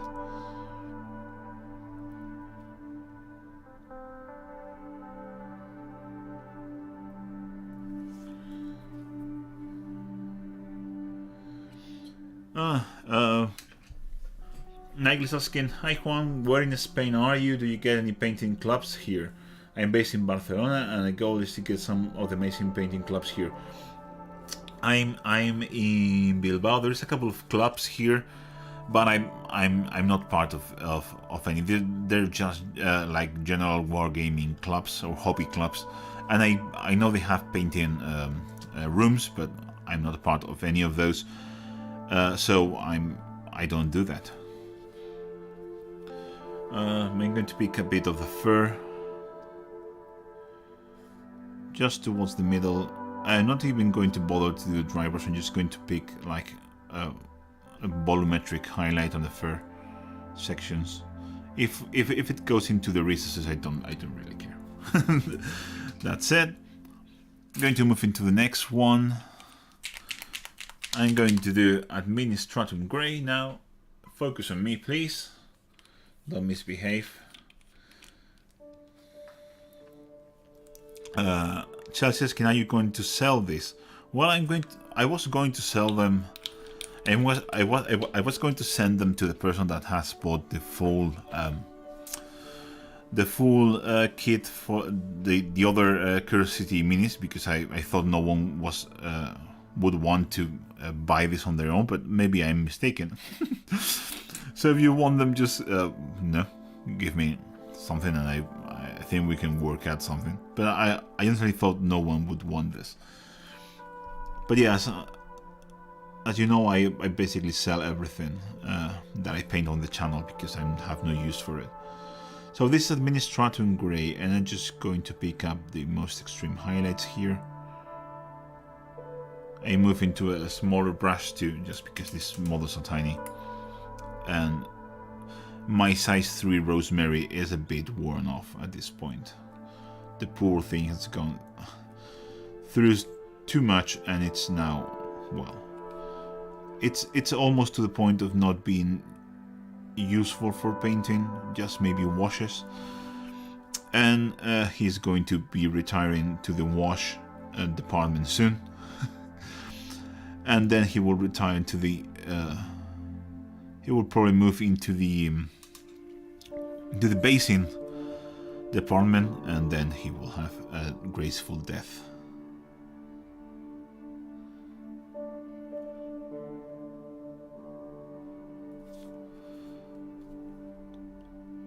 So super tiny highlight, trying to make it very small, very thin.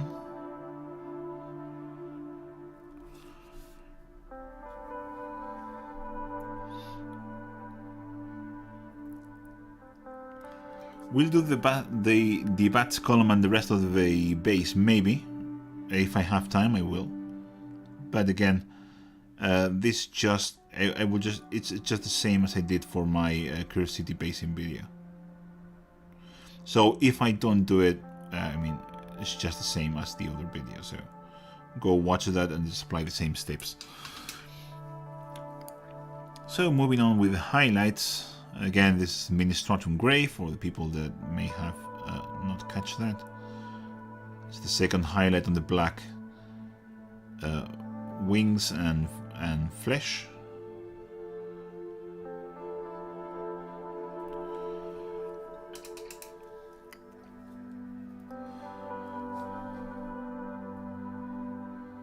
Don Buckmaster is asking, what games do you play? I play Kings of War and I play Dead Zone. That's exclusively, and I don't want to play any more games because my time is very limited, and I prefer to play games that I really enjoy.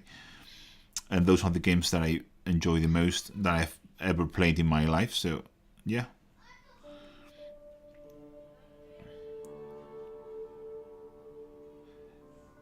By the way, if you've never played any of those games, make yourself a favor and play and try Dead Zone.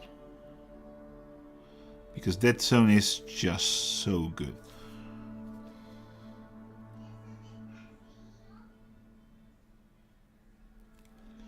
Whoops.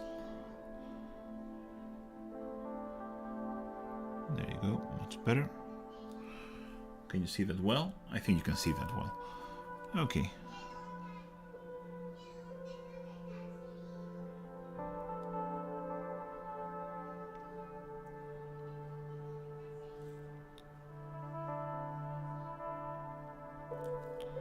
What, too thick?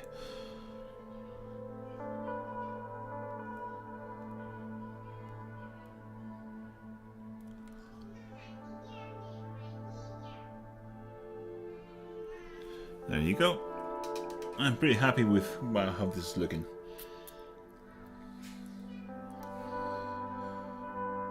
What 40k AOS models do you use for Kings of War? All of them.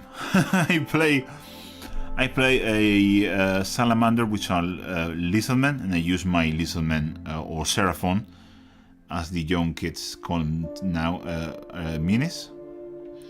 And I play Brotherhood, which is basically knights, so I use my Bretonnian army.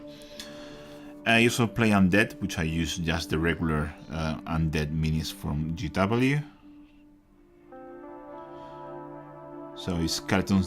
I use Mantic zombies because at the time I was painting the army, GW didn't make like good zombies. I didn't like the old zombies. But the rest is just it's basically all Games Workshop. And that's the beauty of Kings of War, which is you can do whatever you want. And no one is going to ever say anything. You can 3D print, you can use other manufacturer models, you can use, well, basically whatever you want. And it's all legal, and you can play in official tournaments, and you can go even into the Mantic headquarters and play there with your 3D printer army. And it's 100% legal, and no one's going to say anything. The only thing that you can't do, obviously, is win the best army prize, which is reserved for Mantic armies only, obviously, because why would they not do that? But if you don't bother with that prize, you can just play the game and even win best general. You obviously will never win the best overall because very big part is having the best army. So you are excluded from winning the highest prizes, but you can still win some things. And most importantly, you can play with your army legally, and that's fantastic if you ask me. That's a view on the. Oops, sorry. That's a view on the wargaming that I really enjoy of Mantic, especially with Kings of War. They don't share the same freedom with Dead Zone, because Dead Zone's fully fledged game and they make all the minis, so they are more restrictive, and I appreciated that by the way, because the universe, the Dead Zone universe is awesome.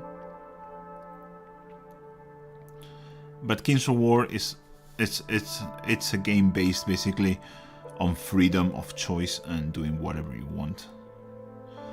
And you can see some amazingly creative armies thanks to that. And also you see some very funny armies because of that.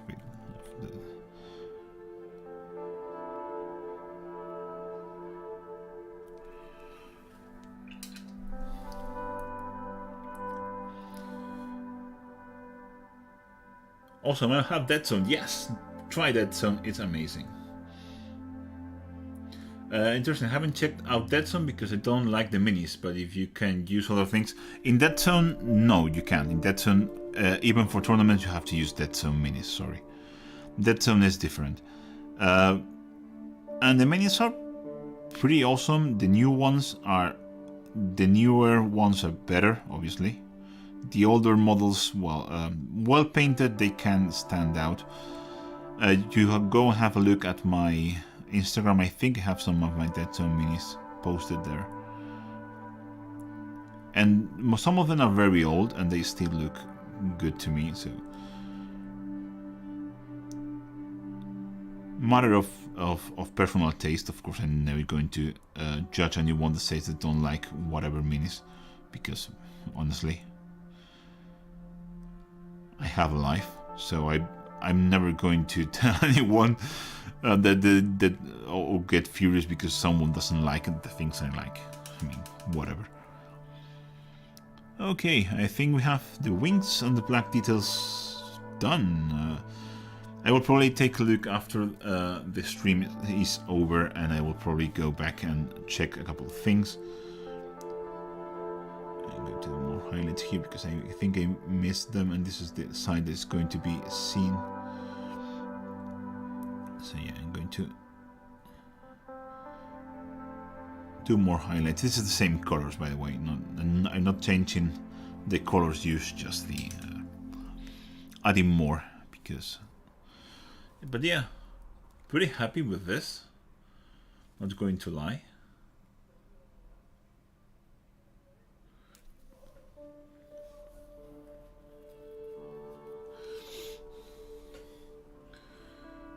I think we can go a bit further away. Now I'm done with the black bats. I was going to go into Grey Seer, but honestly, I think this is enough. I don't want to have that much contrast on the black bats. And this is almost done. Oh, I'm going to paint the claws. And I'm going to go into Grey Seer, like pure Grey Seer, over the skeleton horde. Let me focus a bit more into this, so you can see better. I hope you can see. I'm just going to do a highlight with Grey Seer. That's it. Again, following the same theme of using Grey Seer to highlight everything, or a progression of a neutral grays, basically.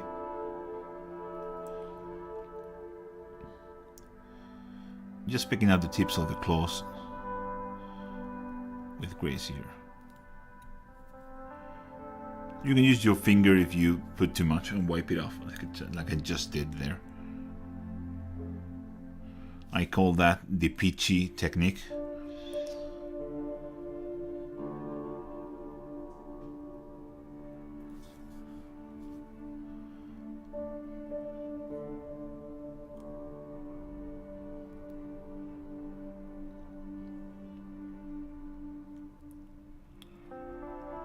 And I'm going to try to pick these teeth. There you go. With grace here. Oh, a cute little guy.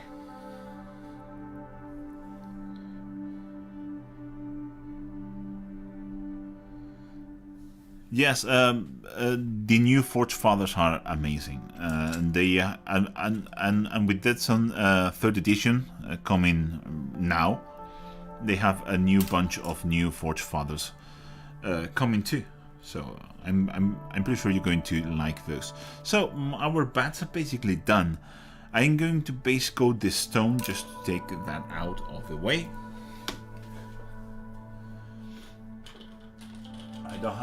I will have to look for the colors, so it's going to be a bit of a while.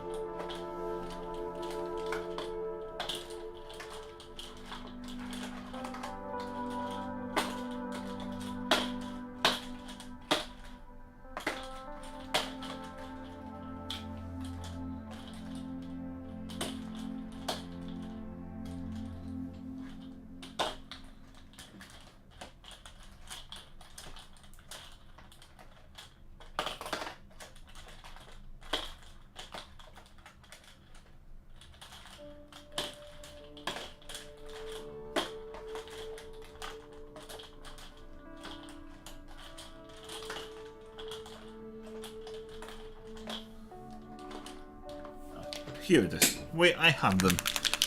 Mission successful. 50-50 mix of Thunderhawk Blue and Temper Guard Blue. That is the mix that I use for the bases.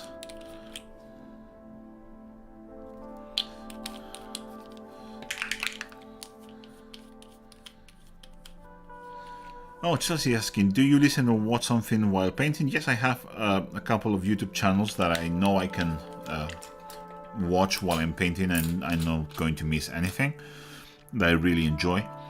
And I just look for videos of that, or I just look for some documentary that I can listen to. I don't usually listen to music. Don't know why. I really like music, but for some reason it doesn't really tickle my fancy, so to speak, while I'm painting. I like to be concentrated and kind of... Oops, sorry. There you go. Having someone speaking is kind of ideal for me. So I could use podcasts. I guess I could get into podcasting, but I don't know. Maybe. So again, this is a 1-to-1 mix of Temper Guard Blue and Thunderhawk Blue. This is my mix, my base mix for these stones. And it works so well. I know this looks a bit jarring now, but it's going to look well when I'm done with it. With all the washes, I'm going to go over that.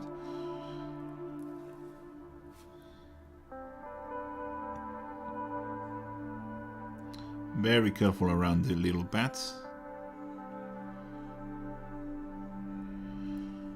My usual rule is not trying to go like 100% there and just leave a little bit, which is usually black, because we have already it's like a dark, so I just leave it dark, and the afterwards wash that we're going to do is going to take care of hiding all our crimes.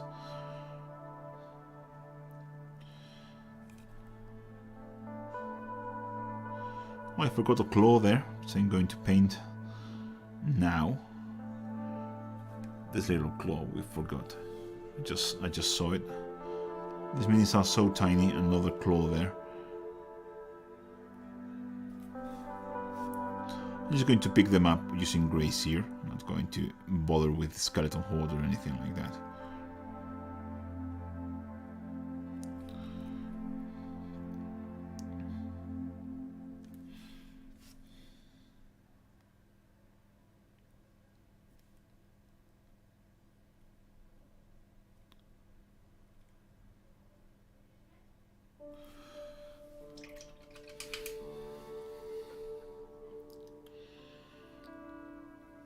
Yes, I show how to make the base before painting, and I show you two ways. One, which is using a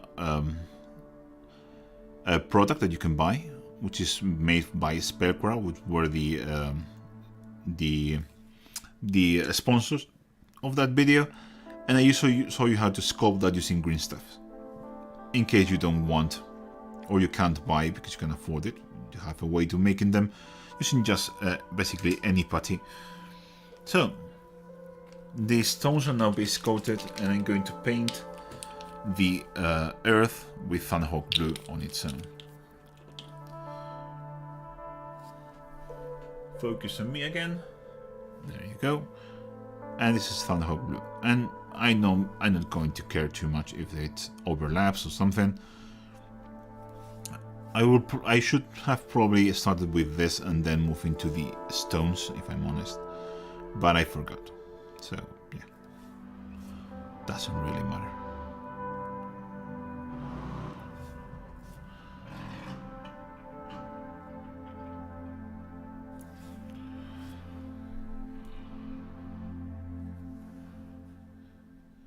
And we still have to finish the rats, don't forget about that.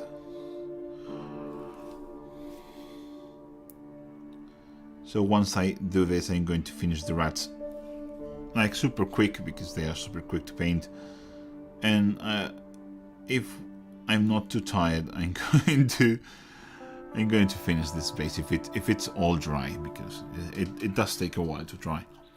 So much paint, because I just caked it basically. Going back with the mix of Thunderhawk and Temper Guard to knit up any stones. Again, if you are clever, you should do this before.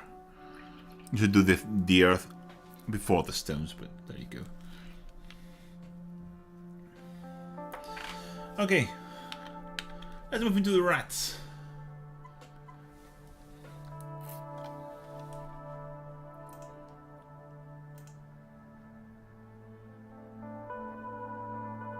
Thank you, Crystalius, I really appreciate it.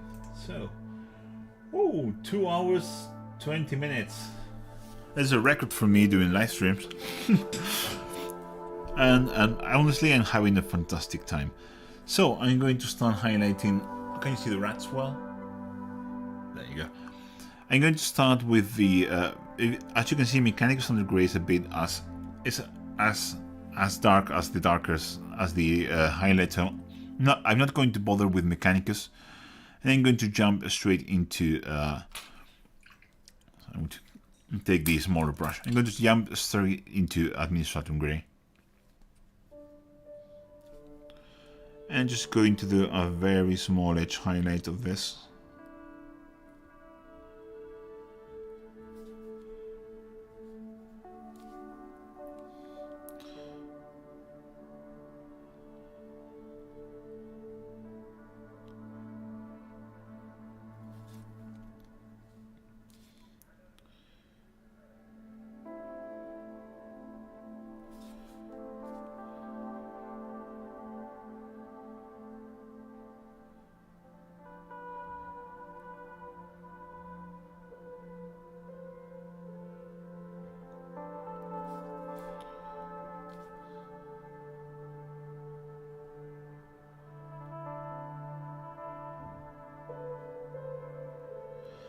I'm going to pick the eyes as well, because I want them...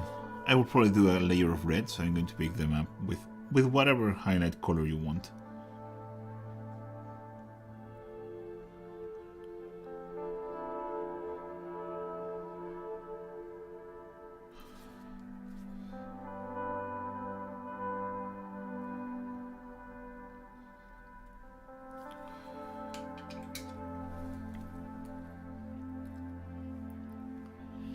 Thank you.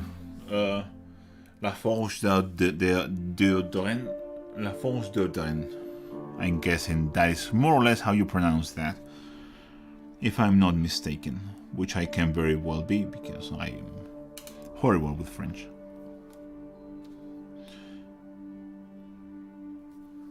There you go. You'll probably see, as I just did there, that you have missed some details. Don't be afraid to go and highlight them further, or pick them up with black temper or whatever.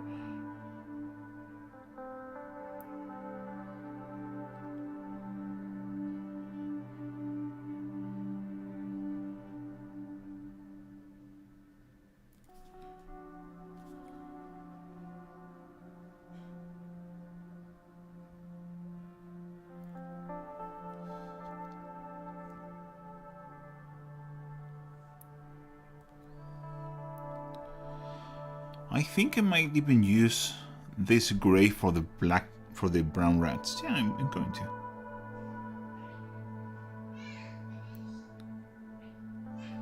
There you go.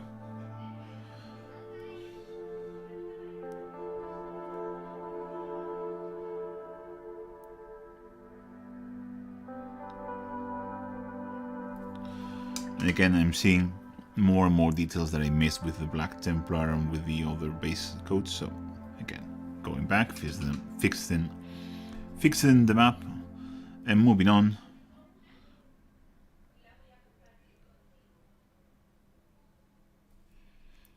Picking the eyes as I go, as I said before, more or less. You can always fix mistakes like that. And if you go too light, I think this highlight here, you can just run a bit of Black Templar over it and it will tone it down.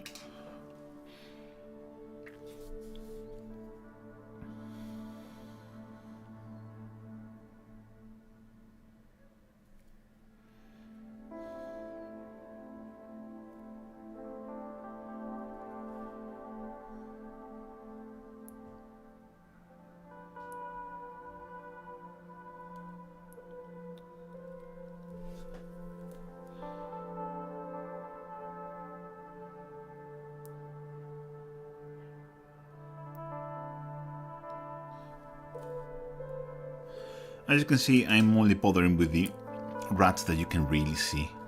The rats on the inside, I may pick up like one line or something like this and move on to the rest.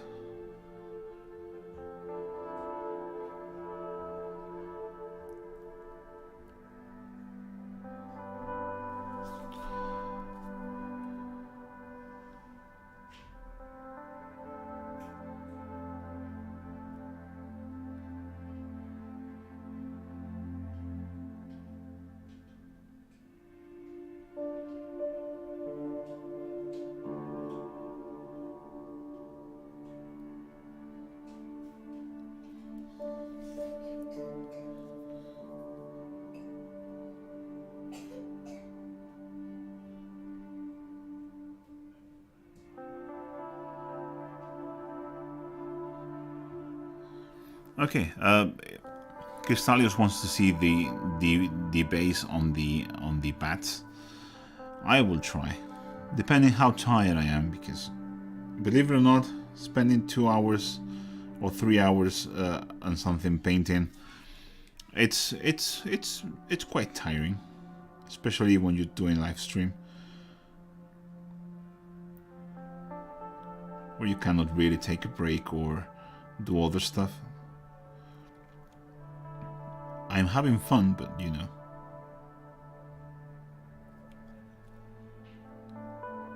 As you can see, just picking up the main lines and details. Again, this is just rats. So if you want to go mad, you can go mad, but for the sake of my own sanity, I'm not going to.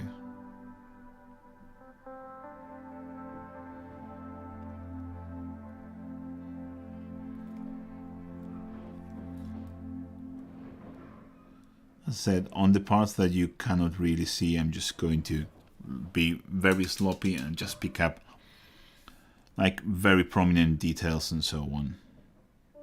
For example, here I'm going to pick up the back, there like that, super quick, just so everything that you can see, even if it's on the back, has the same degree of contrast and it looks good. But that's it.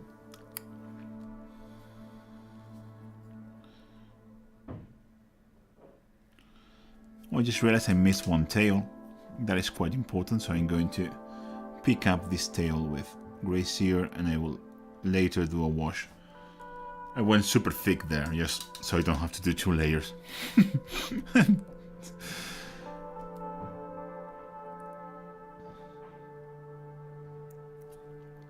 And once that dries, I'm just going to do a quick layer with Gilliman flesh as we did with the others. And move on.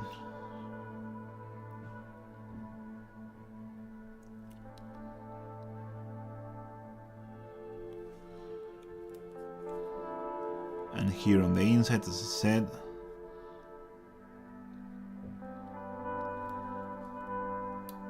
Picking up the details very quickly.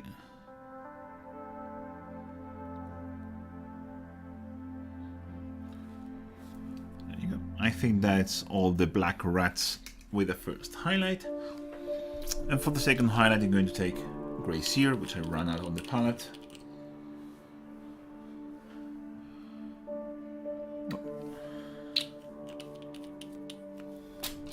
Let's see if I can put this more here so you can see. I'm not going to be able to see it anyway, but you get the idea.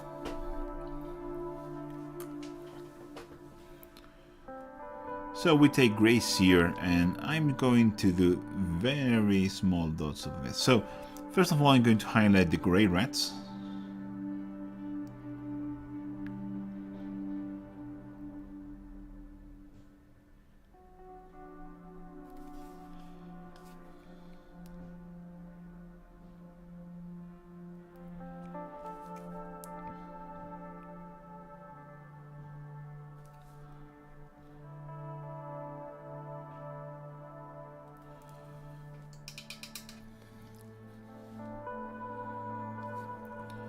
The other grey rat. Here's the other cool grey cat. Grey rat.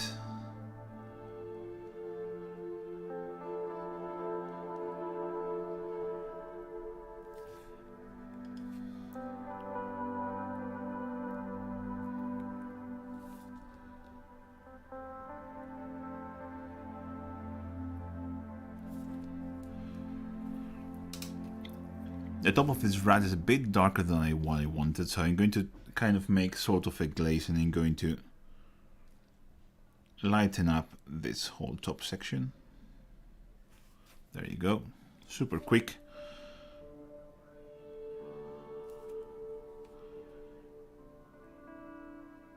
And some highlights here on the top as well, as I did on the other side. More highlights on the top. And moving on to the black rats. So I'm going to take this again, this Grey Seer, and I'm going to do very small dots of Grey Seer. Like this. Pick up the eyes if you miss them.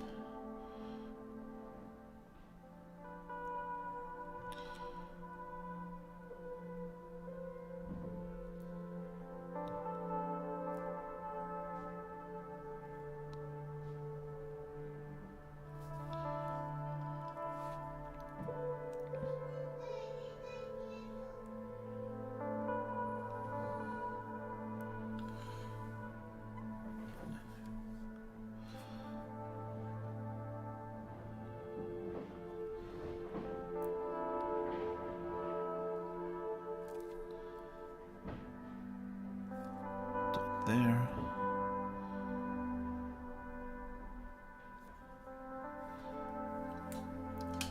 So even less rats picked up than before, just because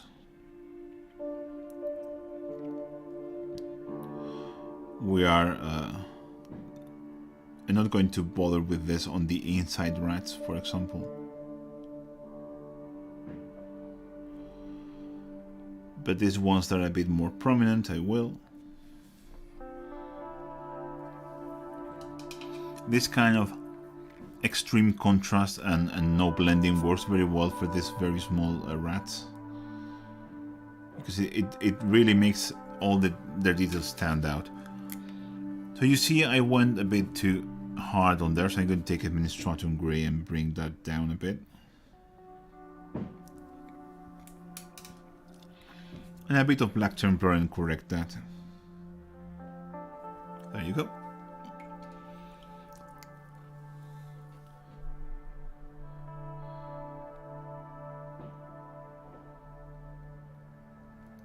Mosef, sorry if I already answered, but have you played Curse City at all? I've played Curse City a couple times, and I didn't like it. I thought the game was a bit tedious for me. I bought the game mainly so I could play with my wife, and she's not like war game heavy, so I was hoping for a kind of Warhammer Quest, more like a classic game something that you can play like, you know, like a game, and you really can't. It's very tiring. It's super repetitive. You have to do all those missions, and they're all the same, and you have to gain experience, and that's not kind of the game for her. If I had like a group of friends that they could play it with, I would probably have enjoyed it more. But with my personal circumstances, I didn't enjoy the game at all. I thought it was super tedious to play it. Again, personal opinion, of course. If you like the game, that's awesome. But I just couldn't enjoy it myself.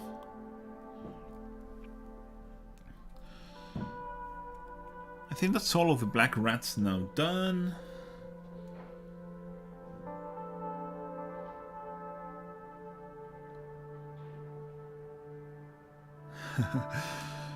Well, I'm bronze ribbon. I'm not going to paint all the markers and stuff like that. But if I paint this, it's basically some of the markers now nailed down. So I'm going to try and finish that. Oh, I forgot to keep on highlighting the brown rats. Sorry. As I said before, I'm going to highlight them using Administratum Grey, which is the same grey I used for the black. So I'm going to do that now and finish the brown rats.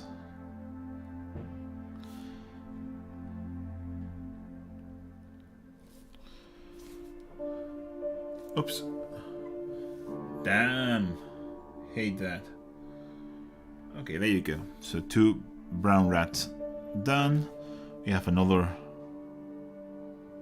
saturated brown rat here. And it's just the boss rat left to paint or to highlight. Well, I'm probably going to do one more highlight on those brown rats. Also going to use Gilliman Flesh to pick up this rat tail that we missed before.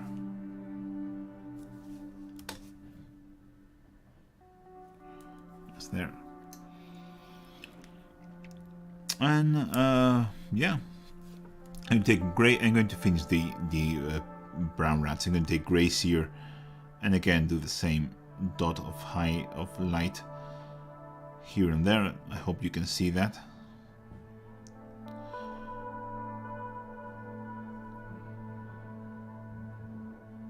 Picking the eyes, of course, just like that. Again, that Gracier as our main highlight, bringing everything together, making it cohesive, but preserving the midtones, which are very different.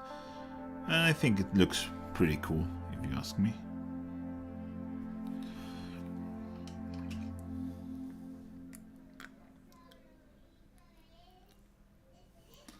Oh, Crystallius, yeah. Also, there is a very... I haven't done those in quite a while. Just because I just prefer to do like a joke at the beginning, and if that and if the rest of the jokes just come out naturally, I will do them. But I was starting to force them in, and I don't like that. So I went a step back and just try to be funny when I'm just being funny, and then just paint when I'm painting. And if something funny happens, I can do that, but not forced. So the bone details, I'm just going to highlight them using Gracier, as I did with the rest of the bones and the bats. Again, still playing with that cohesive, same highlight for everything kind of approach. You know, atmosphere and all that stuff.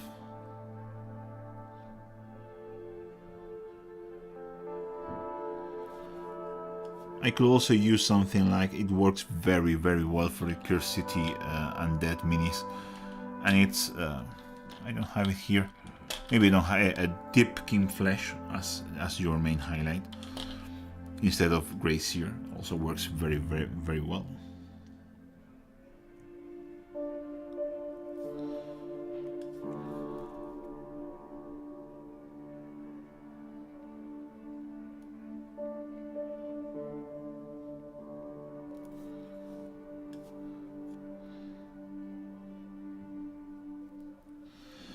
Okay, so that is the bone details done.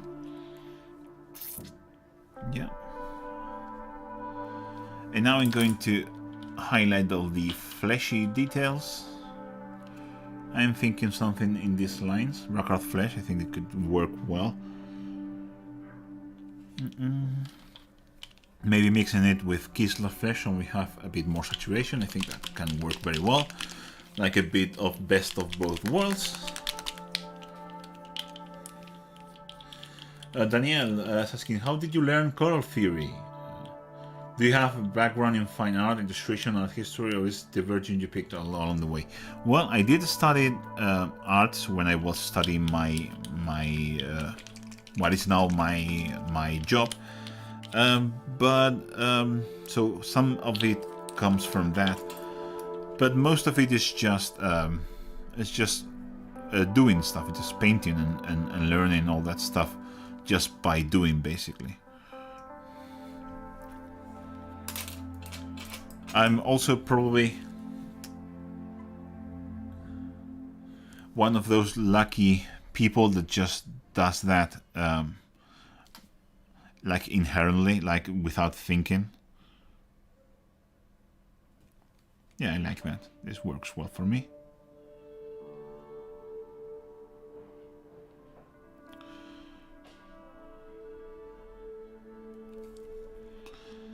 Oh, I hate highlighting this kind of ridges. So annoying. They never look good to me.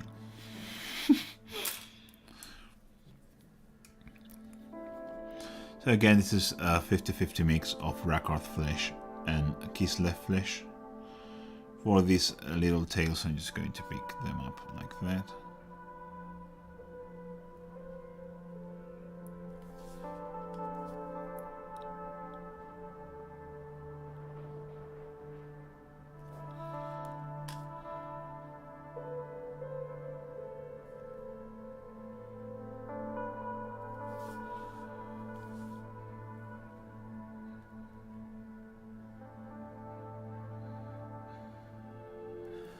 Okay, I'm going to show it to you because otherwise you won't see. Deepkin has a bit of green and palette, which this Deepkin fresh. Still thinking my saturation is a bit too much. No, sorry. See that? Yeah, that's much appropriate.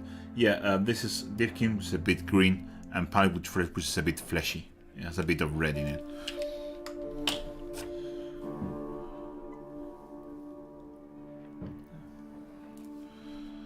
Sorry if I was being overexposed in the rest of the video. It's very hard to nail this down. Also, this is not the lens that I usually use to record my videos because this has zoom. I think for live stream, having a zoom is very important. It's also focus faster, so that's why I have this.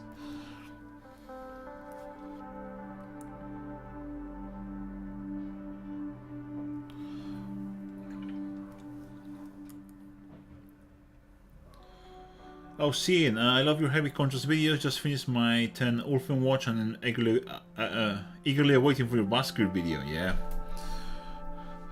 I'm really excited about that one. And as I said, if that video performs well, I might paint the ogres, or one ogre, of course.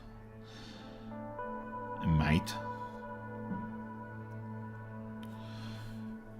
But I'm not sure if I will, so just watch the video if you want me to paint more curiosity. And I'm not saying this like a kind of a call to action, that kind of shit. I don't do that crap. I'm honestly speaking, if you want me to make more curiosity videos, the only thing you have to do is watch the new curiosity videos when I post them.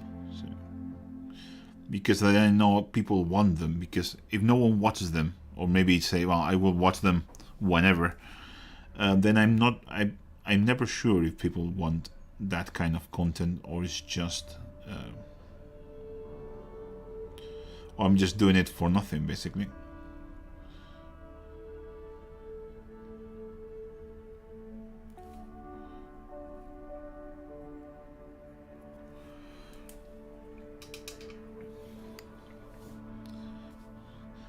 And I will let you guess which color I'm going to use for the final highlights on the rat tails. But yeah, it's gray sear again, because that's kind of what we're doing. It works very well, and again unifies everything into the same atmosphere. Just picking up the tips of the tails.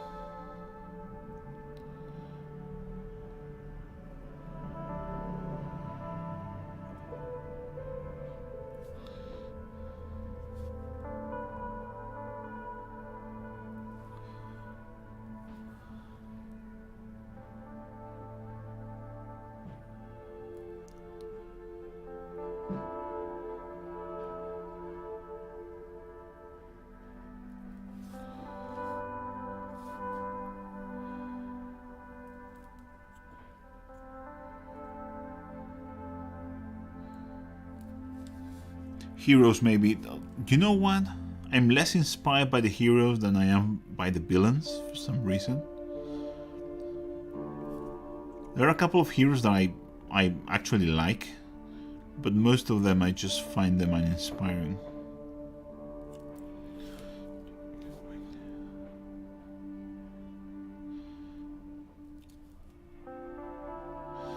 Don't get me wrong, I like the minis, but I just don't want to paint them. For some reason, for whatever reason there is. There's something just that happens sometimes.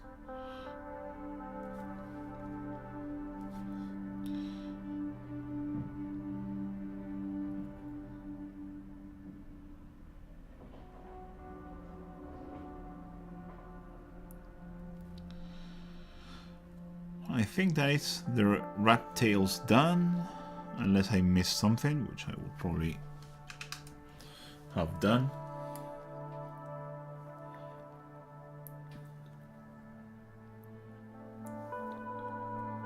And it's just the big rat left, and I think I'm not sure what I want to do with this one. I think I'm going to try mixing some Kislev flesh with some Steel Legion drap. I think that can make a good hue for this. Let me see. I'm going to do a 1-to-1 mix and see if I'm going in the right direction. And if I'm not, I will try something else. So just maybe you want to see this.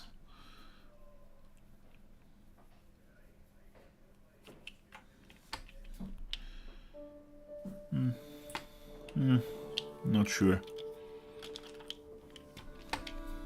Yeah, Golfo doesn't work. Maybe Baneblade Brown. I think I'm going to try Baneblade Brown first.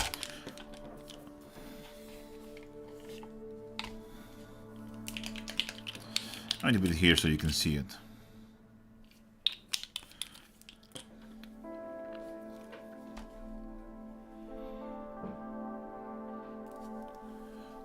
I'm going to bring that into focus again. Sigma does. I think those colors will work fantastically well for the Felbats. Oh yeah, I'm happy with that. That works for me. That works marvelously for me. This is Baneblade Brown, highlighting the main rat. It's a fantastic color because it has a lot of gray. It's a very desaturated brown. So it works perfectly with the kind of highlights we're doing. And I'm going to probably move afterwards, after this, into, I guess you have already guessed by now, into Grey Seer for the final highlight. Oops. I don't want that. There we go. Whoops. Done. We saved that one. I'm going to try to catch the ribs. A rib cage here. And try this hole again. See if I don't mess up again, which I didn't perfectly. Catch the fur. And move into the other side.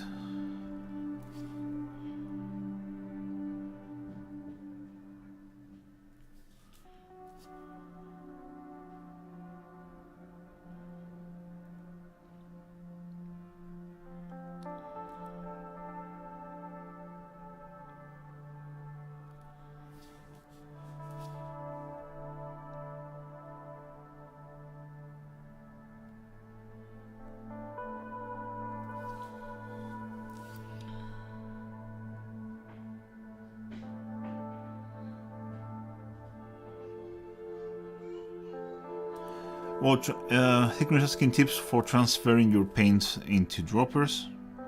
Just cut the lid, thin them down till they flow nicely, not more. You will learn how that balances, but you basically want the paint to flow from one container to the other, and you don't need pipettes, or you don't need pouring things. You don't need any of that. Just you take an empty dropper, you take a pot, and you slowly tilt it till it flows, just like that. But it has to be thin enough so it flows nicely, and that's the key. And you don't want to over thin your paint either, because that can be very bad on the longer run. So be careful. But yeah, you don't need colanders. You don't need any kind of stuff like that some people use. Just tilt it. I'm going back into grays here. I'm going to do the final highlight on the main rat here.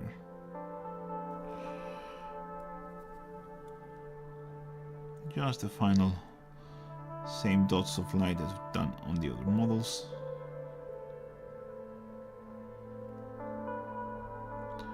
Picking up the fur very carefully.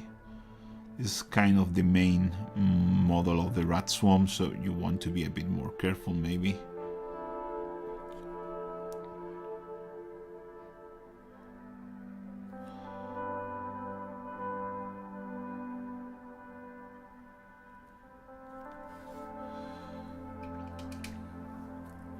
But yeah, that seems, I'm really happy with the rat swarm, which I'm basically now going to cut and glue into the main base.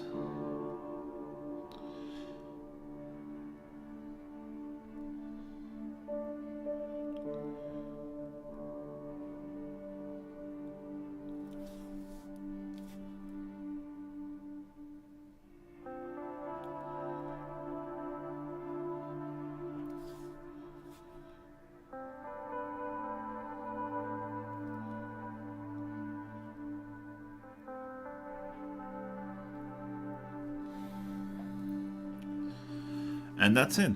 That's the rat's done. I almost forgot the red eyes. I have a bit of Blood Angels red, so I'm just going to pick up the rats that have eyes and put this over the eyes. Because evil rats need to have red eyes.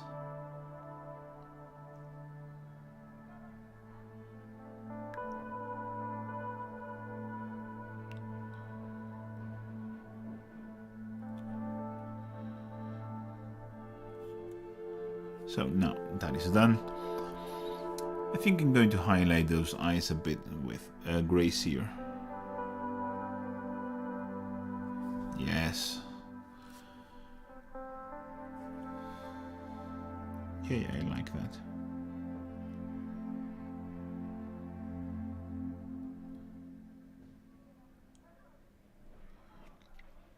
I'm pleased I did that.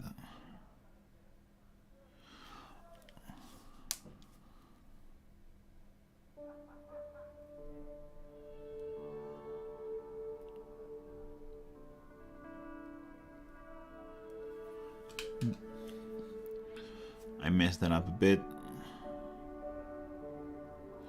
There you go. I'm also not very happy with the grey rats.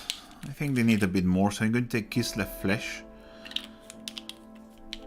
Yes, good old Kislev flesh, and I'm going to highlight the nose of just the grey rats.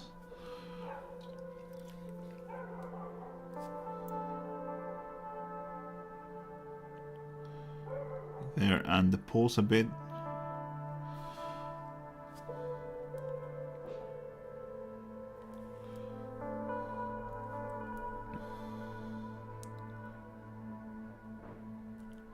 Yeah.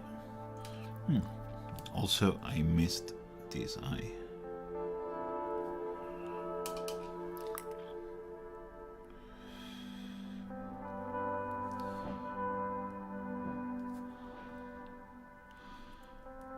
And then going back to grays here and do the final highlight on the front here, just on the nose.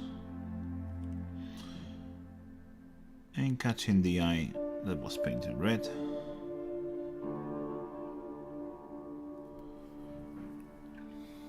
And that's it for the rats. We are done. So basically we've painted both things. 2 hours 54 minutes, not bad for me. That's kind of a big deal. So let's zoom back out. There you go.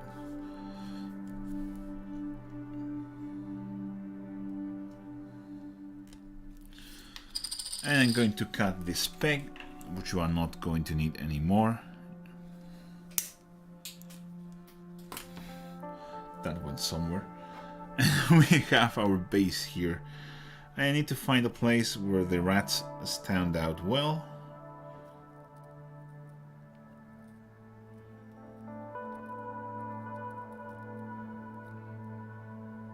Yeah. They seem to fit well there, so yeah, I'm more or less happy there. They seem to fit well there. Yeah, that's actually a very good place. So I'm going to put some super glue.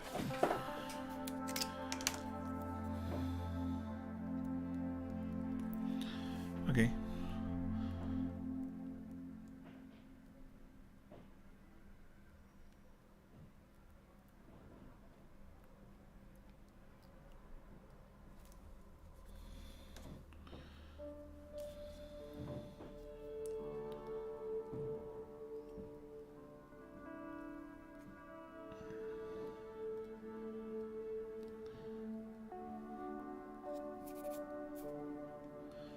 And there you go.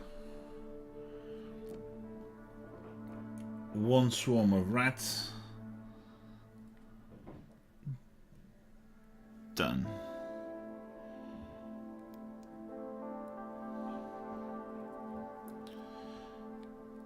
I think I'm having issues with the glue holding, so I'm going to have to put a bit more glue into the bottom. Oh. Irregular bases.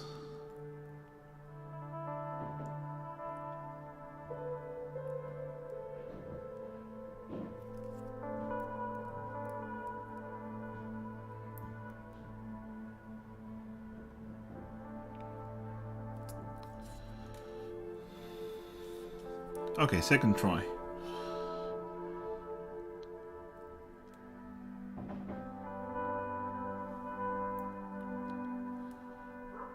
Okay, it seems to have a couple more contact points.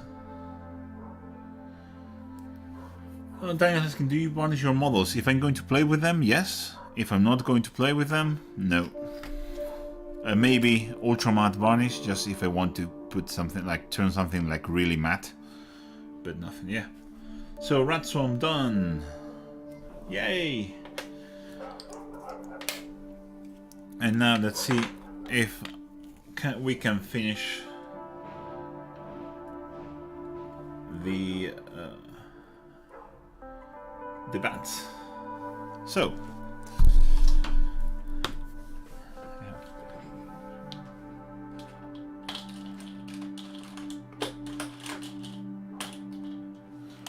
we have the 2 colors that we need for the highlights on the stones. This is Bahar of Blue. And this is Deepkin Flesh.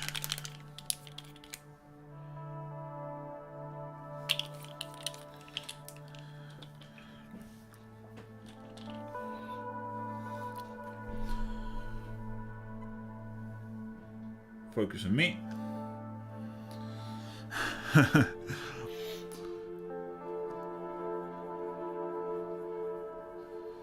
And when this is a 50-50 mix of Deepkin Flesh and Bahar of Blue, you have the video if you need some references. And I'm also going to put some Deepkin Flesh pure into my palette, just here. And what we do with this pure Deepkin Flesh is I'm going to put it on my brush. I'm going to take out a bit on my finger, just like that. And I'm going to rub it against this stone work, against the gravel. Or everything that's earth. I'm going to run this over. So basically everything that we painted with Thunderhawk blue.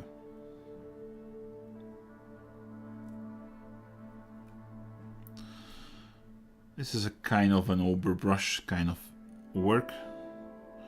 Just to add a bit more highlights into these sandy bits.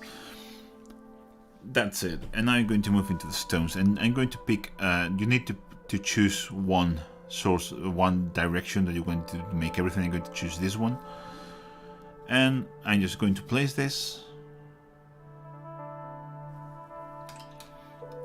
Clean the brush and feather out. Just like that. Super easy. I'm not going to bother. This doesn't have to look perfect. It just has to be done. There we go. More. Working on a couple of stones at a time. Cleaning, blending, cleaning. Yeah. You know the deal. That was my diffuser over my lamp. I always hit that crap with my brush.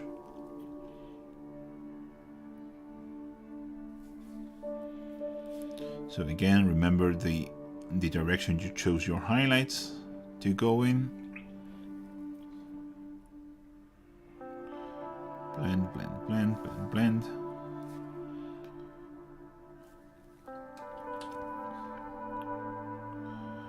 Blend, blend. And for this, well, it's quite complicated, this kind of detail, but I'm just going to go like this and like this.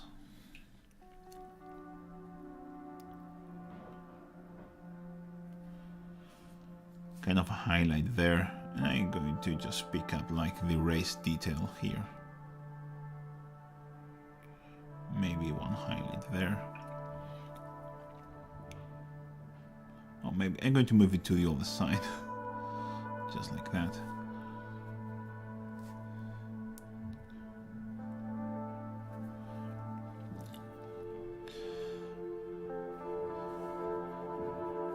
I'm going to go back into the base mix and I'm going to place it here because I don't want it on that side. Just decided I don't want it there.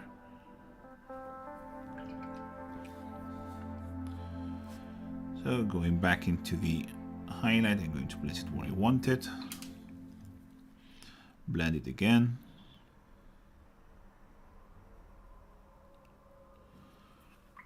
And here, going back to the base mix and just going to place it here. Maybe do a tiny bit of wet blend there.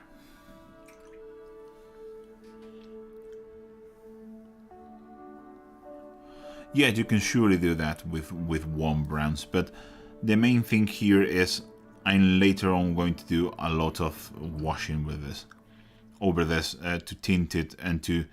I went purposely like oversaturated and over highlighted, and then I'm going to bring this all down, like a sledgehammer basically.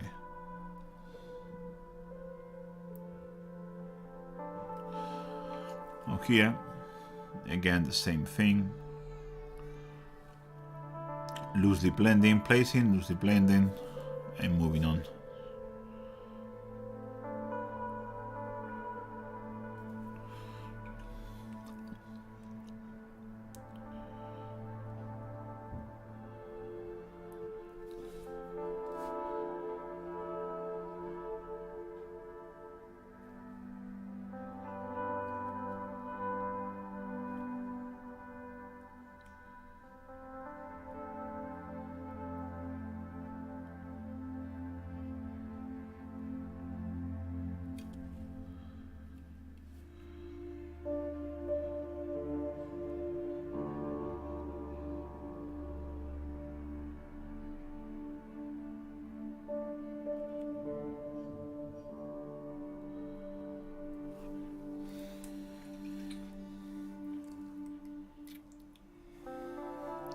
Yeah, you have to go like a lot, super bright, because you are going to tone it down quite a lot later on. So again, another pass. And now I'm just going to go and do a rough edge highlight on the stones. Super rough.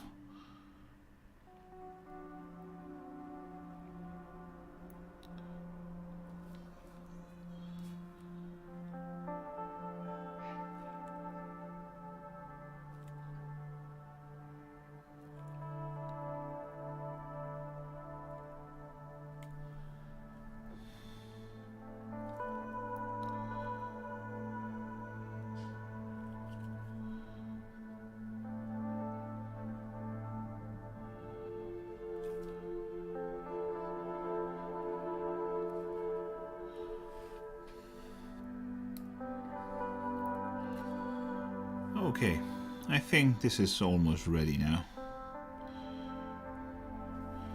I'm going to move into pure Dipkin Flesh to do the final highlight.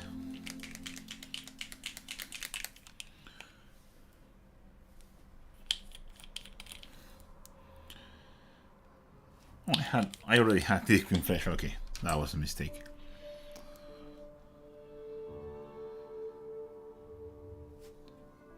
Okay, so I'm going to start with the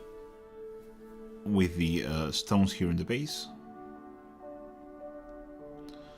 Just going to do basically a thin edge highlight around the stones, just like this, just like this.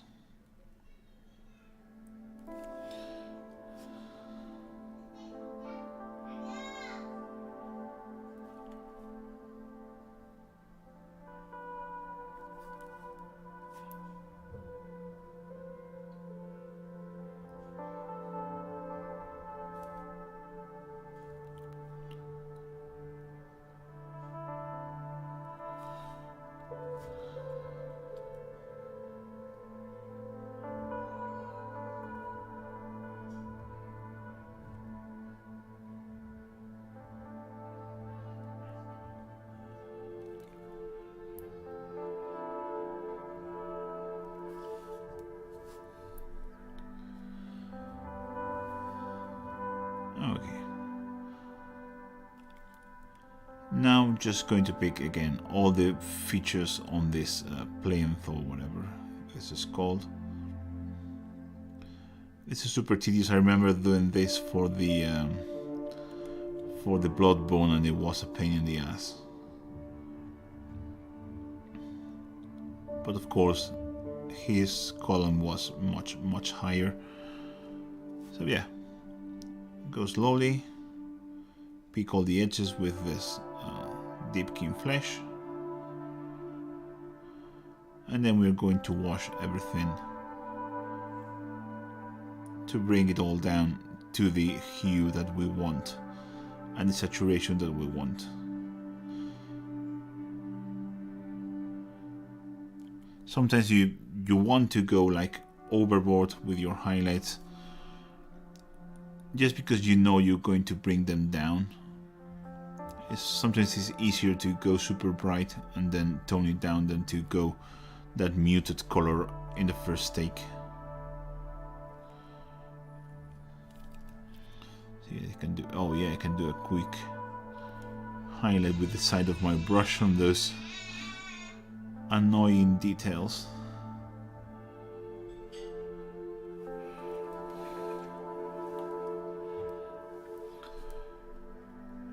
Everyone went quiet, either one left because I'm doing a base and it's not interesting, or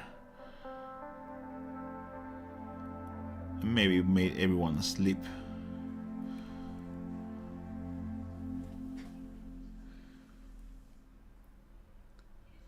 Oh yes, this very bright blue would be nice as a base for the Shins or Cinch or whatever it's called, minis, for sure, 100%. It's a very bright blue, but you'll probably want to be more careful with the with the blending. So this is done basically, and I'm going to take Cohelia green shade for the stones, but I'm going to do first, I'm going to mix Cohelia Green Shade with Agrax Earth Shade 1:1, again on my wet palette, and I'm going to do 3 drops of Cohelia and 3 drops of Agrax. And with this I'm going to wash with this I'm going to wash all the earthy details.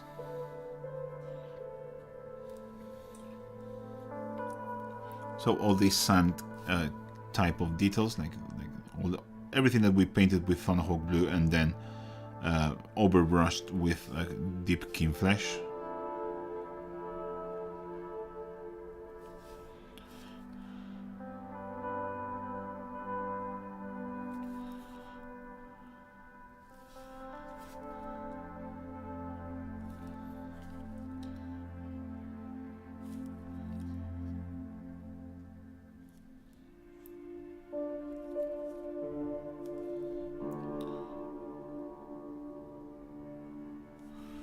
There you go.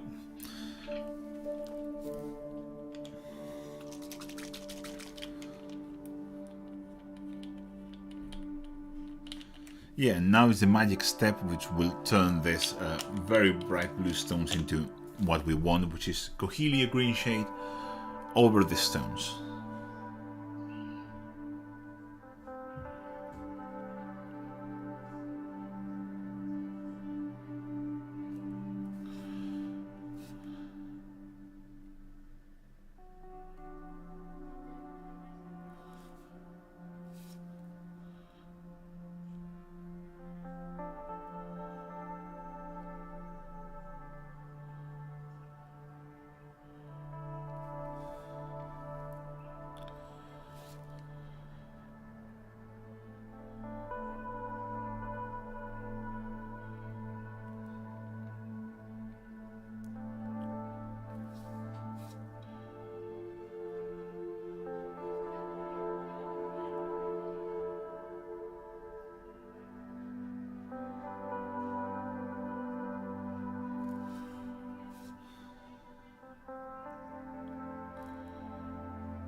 There you go.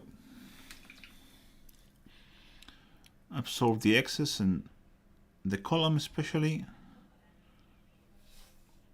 We do a bit more of this here.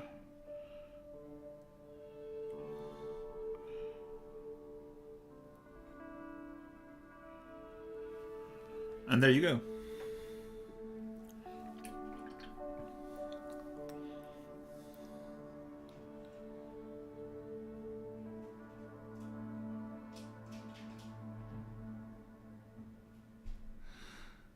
Oh, this is low-key ice tutorial for, yeah, they kind of look like ice, very dark ice, but they do look like ice. I have to admit that.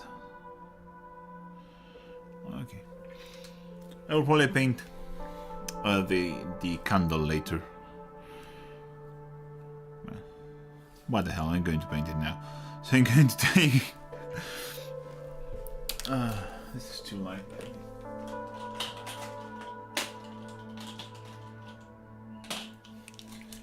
I'm going to paint the candle now, at least base coat it. I'm going to take Flesh Tears Red, which is what I used to base coat all the candles and so on for my rest of my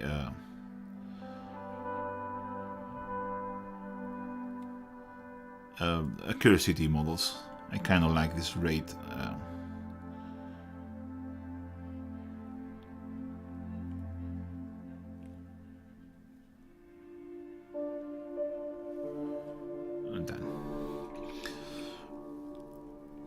So it's basically now leaving this to dry and then doing one more highlight with the Deep King Flesh and do some glazes with the green, but I think this was the most important bit.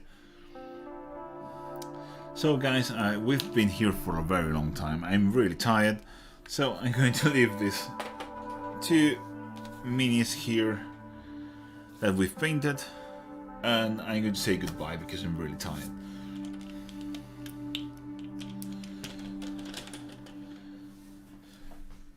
So really hope all of you enjoyed this different style of video.